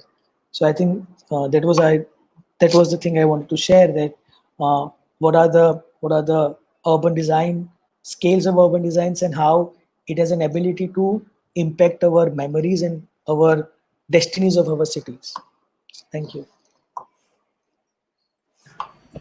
Thank you, sir. Such a knowledgeable session. I hope Sandeep sir has resolved the internet issue, so we can start Oh with yeah, Sandeep sir's absolutely. presentation. Uh, Sorry about last time. So essentially, the presentation talks about heterogeneity or diversity in architecture and design, and that is an aspect that people talk about, but many aren't really aware as to what extent can you be really diverse about the field of design. What are its extremities? What is the spectrum to which design can range to and from? So essentially, question now arises right now is what opportunities does an education in architecture and design offer?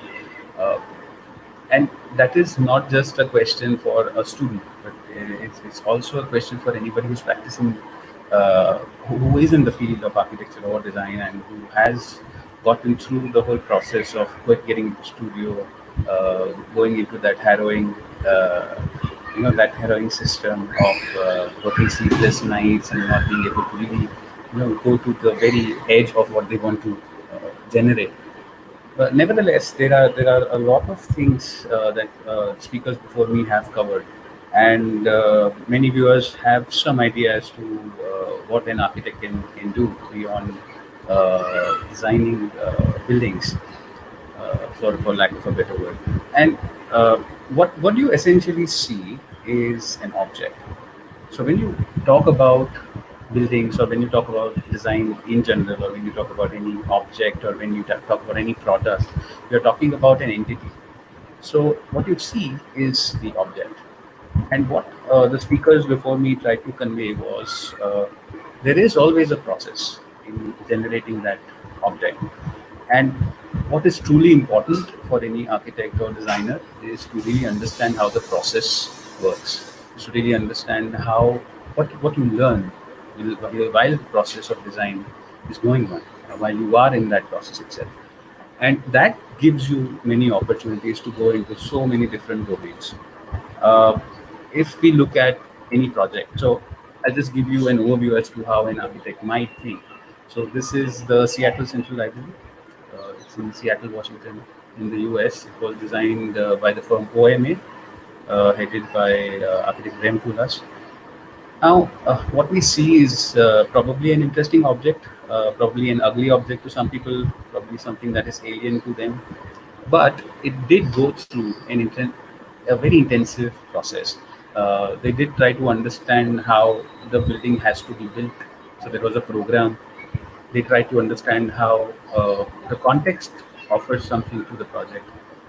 They also tried to fit in the various spaces that a public library has to have, and how the identity of a public library changes, and how do you try to kind of organize it in the built mass. Then they were also looking at circulation. They were also looking at structure. So there is a lot that goes into the process of designing a project. Now, where does an architect stand in terms of learning from the process and applying it into many domains? So there is more than what meets the eye in the field of architecture and design. Uh, there is a lot that an architect can do beyond actual practice, beyond actual practice of architecture, beyond getting into the field also. Uh, that is coming from me, somebody who has been into academics for almost 10 years now, and who has been more into research and who has been more into the idea of analyzing things more. So to understand any system, you really need to understand first how that was conceived, how it went through a certain rigorous process of being what it is right now, and that gives you many ideas. So let's move on to so there was so I'll just give you an example of a project that I was working on. This was for the Venice Architecture Biennale in 2012. So it was also commemorating the birth year of Roman, actually Venetian architect and printmaker Giambattista Piranesi, or Giovanni Battista Piranesi, and he made an etching of the Campus Martius, or the Field of Mars area in Rome. And it was kind of a political dirge. And the idea during that particular Biennale, the curator of that particular exhibition was architect Peter Eisenman. And there were three teams working closely with the idea of Piranesi variations as such. And our team, the Ohio State team, we were working on a rendition of this project, which we termed, from the Field of Mars, we turned it into the Field of Dreams. And my job, very specific job, was to actually generate an analytical drawing, a formal and organizational analysis of what the Field of Mars, the rendition that Piranesi came up with, how it was conceived. So the idea was to just find connections, draw a lot of lines, try to figure out how systems were made.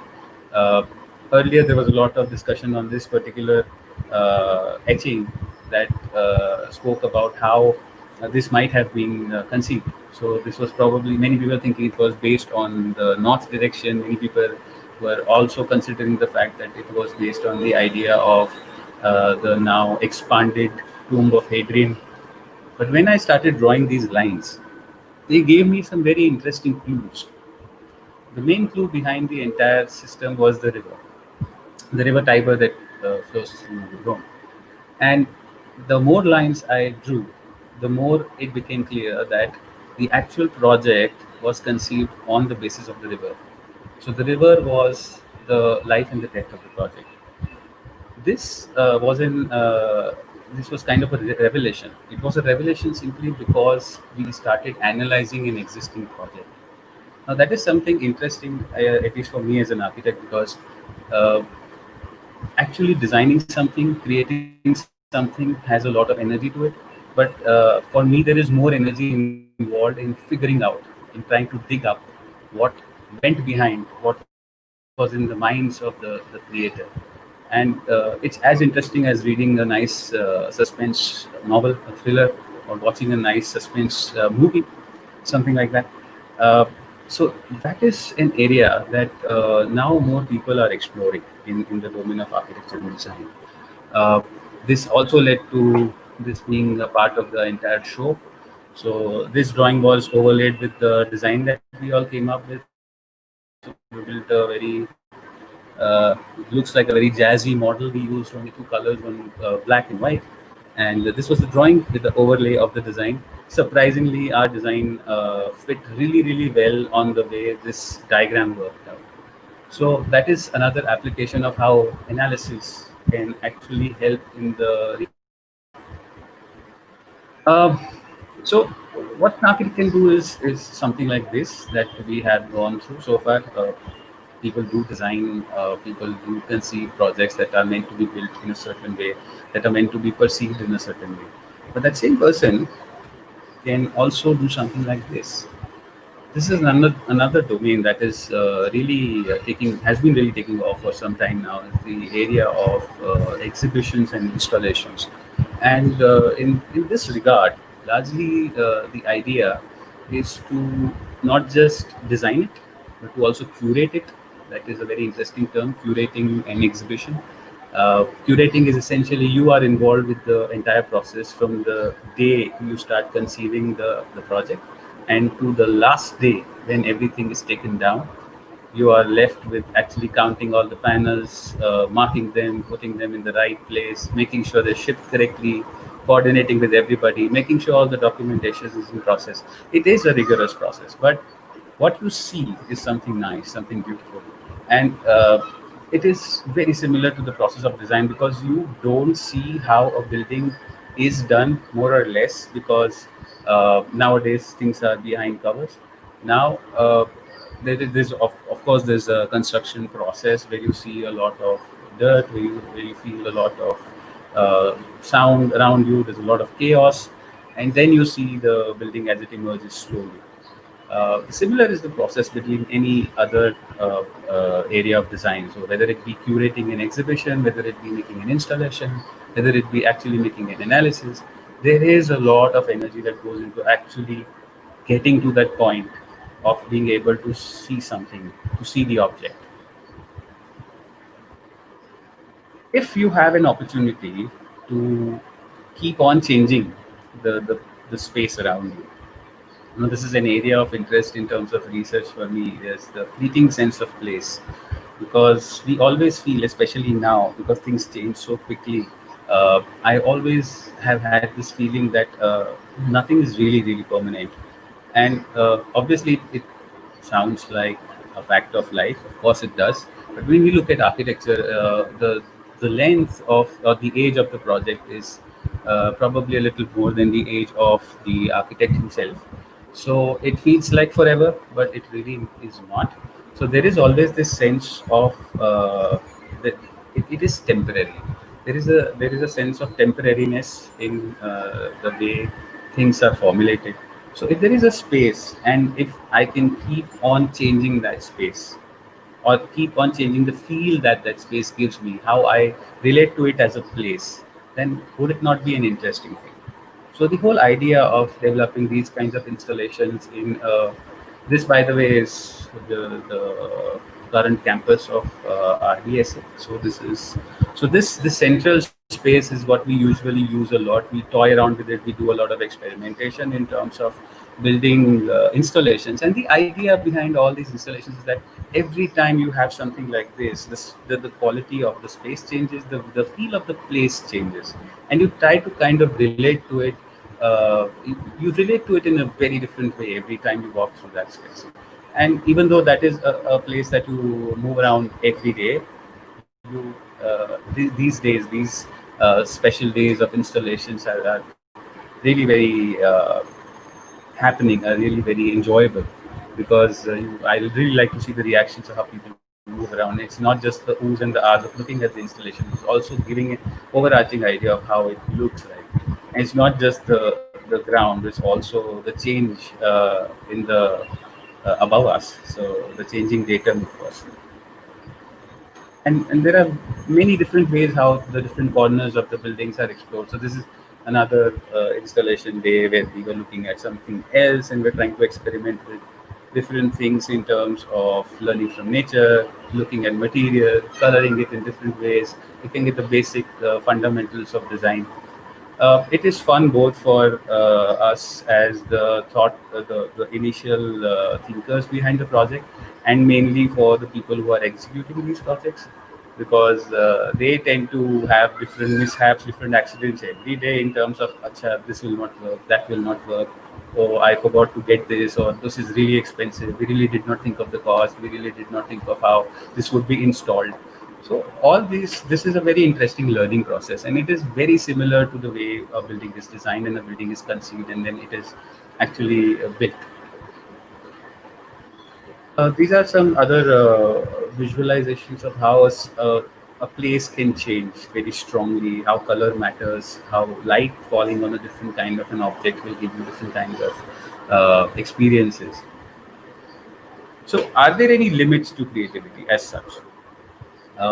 Yes and no, as is the answer to many questions. No, only if you can't really think of what to do with things. And yes is because we've tried. There are a lot of things we can do as designers. I'll just show a few of them to you. When we were talking about analysis, we were really talking about how to backtrack and figure out things. Now, we were talking about history. We were talking about the process of how it got there. What if we went further? We tried to understand what the existing condition is like and what it can be if you try to change it in an abstract way or change it where there are no physical limits to it. So this is an image that many of you will be familiar with. This is the Lotus Temple in New Delhi, or the Baha'i Temple of the Baha'i Faith. This is a nonagon. It is a 9-sided polygon. It is symmetrical in nature. So it looks like a lotus, the flower of the lotus plant. And what if we made the entire internal mass solid? What if that entire excess, that huge volume, was converted into a solid system, and the solid was then taken outside, and the skin, the actual exterior, was pushed inside? What would then happen? So it was a study on how excessive volume actually works in various ways, and how that excessive volume itself can give rise to something interesting, if not just in architecture but also a series of spaces. So moving it around, trying to compress it, trying to then generate something of an entity. It's interestingly came out like an egg. So you heard the saying that if an egg, if an external force is applied to an egg, life ends, and if an internal force is applied, then life begins, right? So it was some kind of a metaphor like that. I think Rupali ma'am would be able to explain that in a better way. But this is what we ended up with. This was the actual eventual project. So this comes out as a very interesting entity. So let's end it quickly. Let's look at. So these were some experiments that the students did in terms of looking at installations to modulate light in different ways. This also gave us an opportunity to have a jury at night, which was exciting for us as academics and also exciting for students because you are not in the chaos of the morning crowd. So you move around the campus. And there's another one. So here, this is Professor Sean Desai moving to one of those installations that the students did, and you can also see Sorry to interrupt, Sandeep sir. how that entire space has been. Yeah, can you hear sir me? आपकी आवाज बहुत cut रही है, मतलब कुछ clearly सुनाई नहीं दे रहा है. Am I audible now? हाँ, अभी ठीक है सर. Hello. हाँ सर, अभी ठीक ठीक है है. ना? Okay. हाँ. So I'm actually reaching the end of the presentation. It is just to give you an idea how this entire thing works. So I just play this again. So this is architecture on this side. Our previous speaker, he was moving through one of the he was moving through one of the installations, part of the dark jury, the night. Apart from this, what else you can really as diagrams like these, you can really try to analyze how everything works, how even during the process of your whole creation, you can figure out how materiality comes into play, how different facets of the project can be extrapolated and really looked at. And you can also so this is another domain that I find enjoyable. I like a little bit. I like design things. I like to make brochures. I like to make content that is that can be handed out to people. That does give them a little bit of joy, even if it's for a small bit, it's a little bit of time. And essentially, I believe that anyone with sensitivity and awareness has the ability to employ design thinking. And we have a very short 2-minute clip. I think we can run the video and understand how even a young, fresh, first semester student can generate a space that is full of energy and that can really change the meaning of space. So Sapan sir, if you would be honest.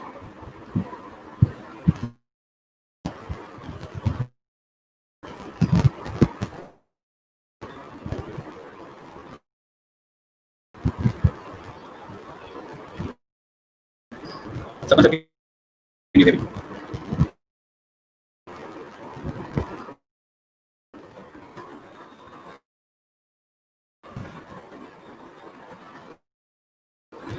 This is essentially the process of how the first semester basic design studio आपकी learns आवाज through. बहुत ज्यादा cut रही है. I really don't need to speak in this. I think we can just see the video.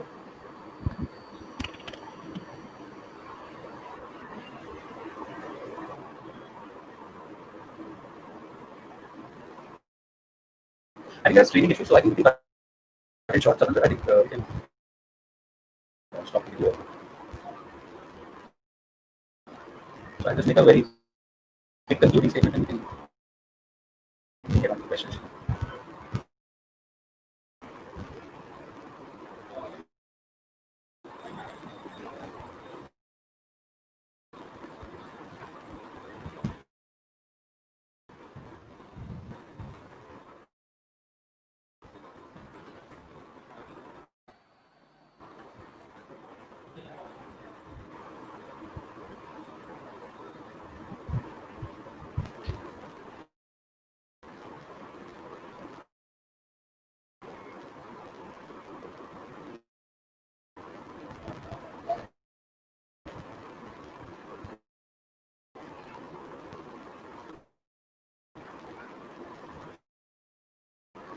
So yeah, the video worked really well here. I think there's been some problem now.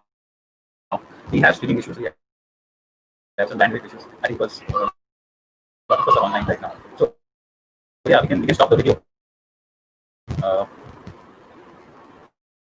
So that was the last idea. Essentially, the idea was, Kruti, can you hear me? Yes sir, I can hear you, but in parts.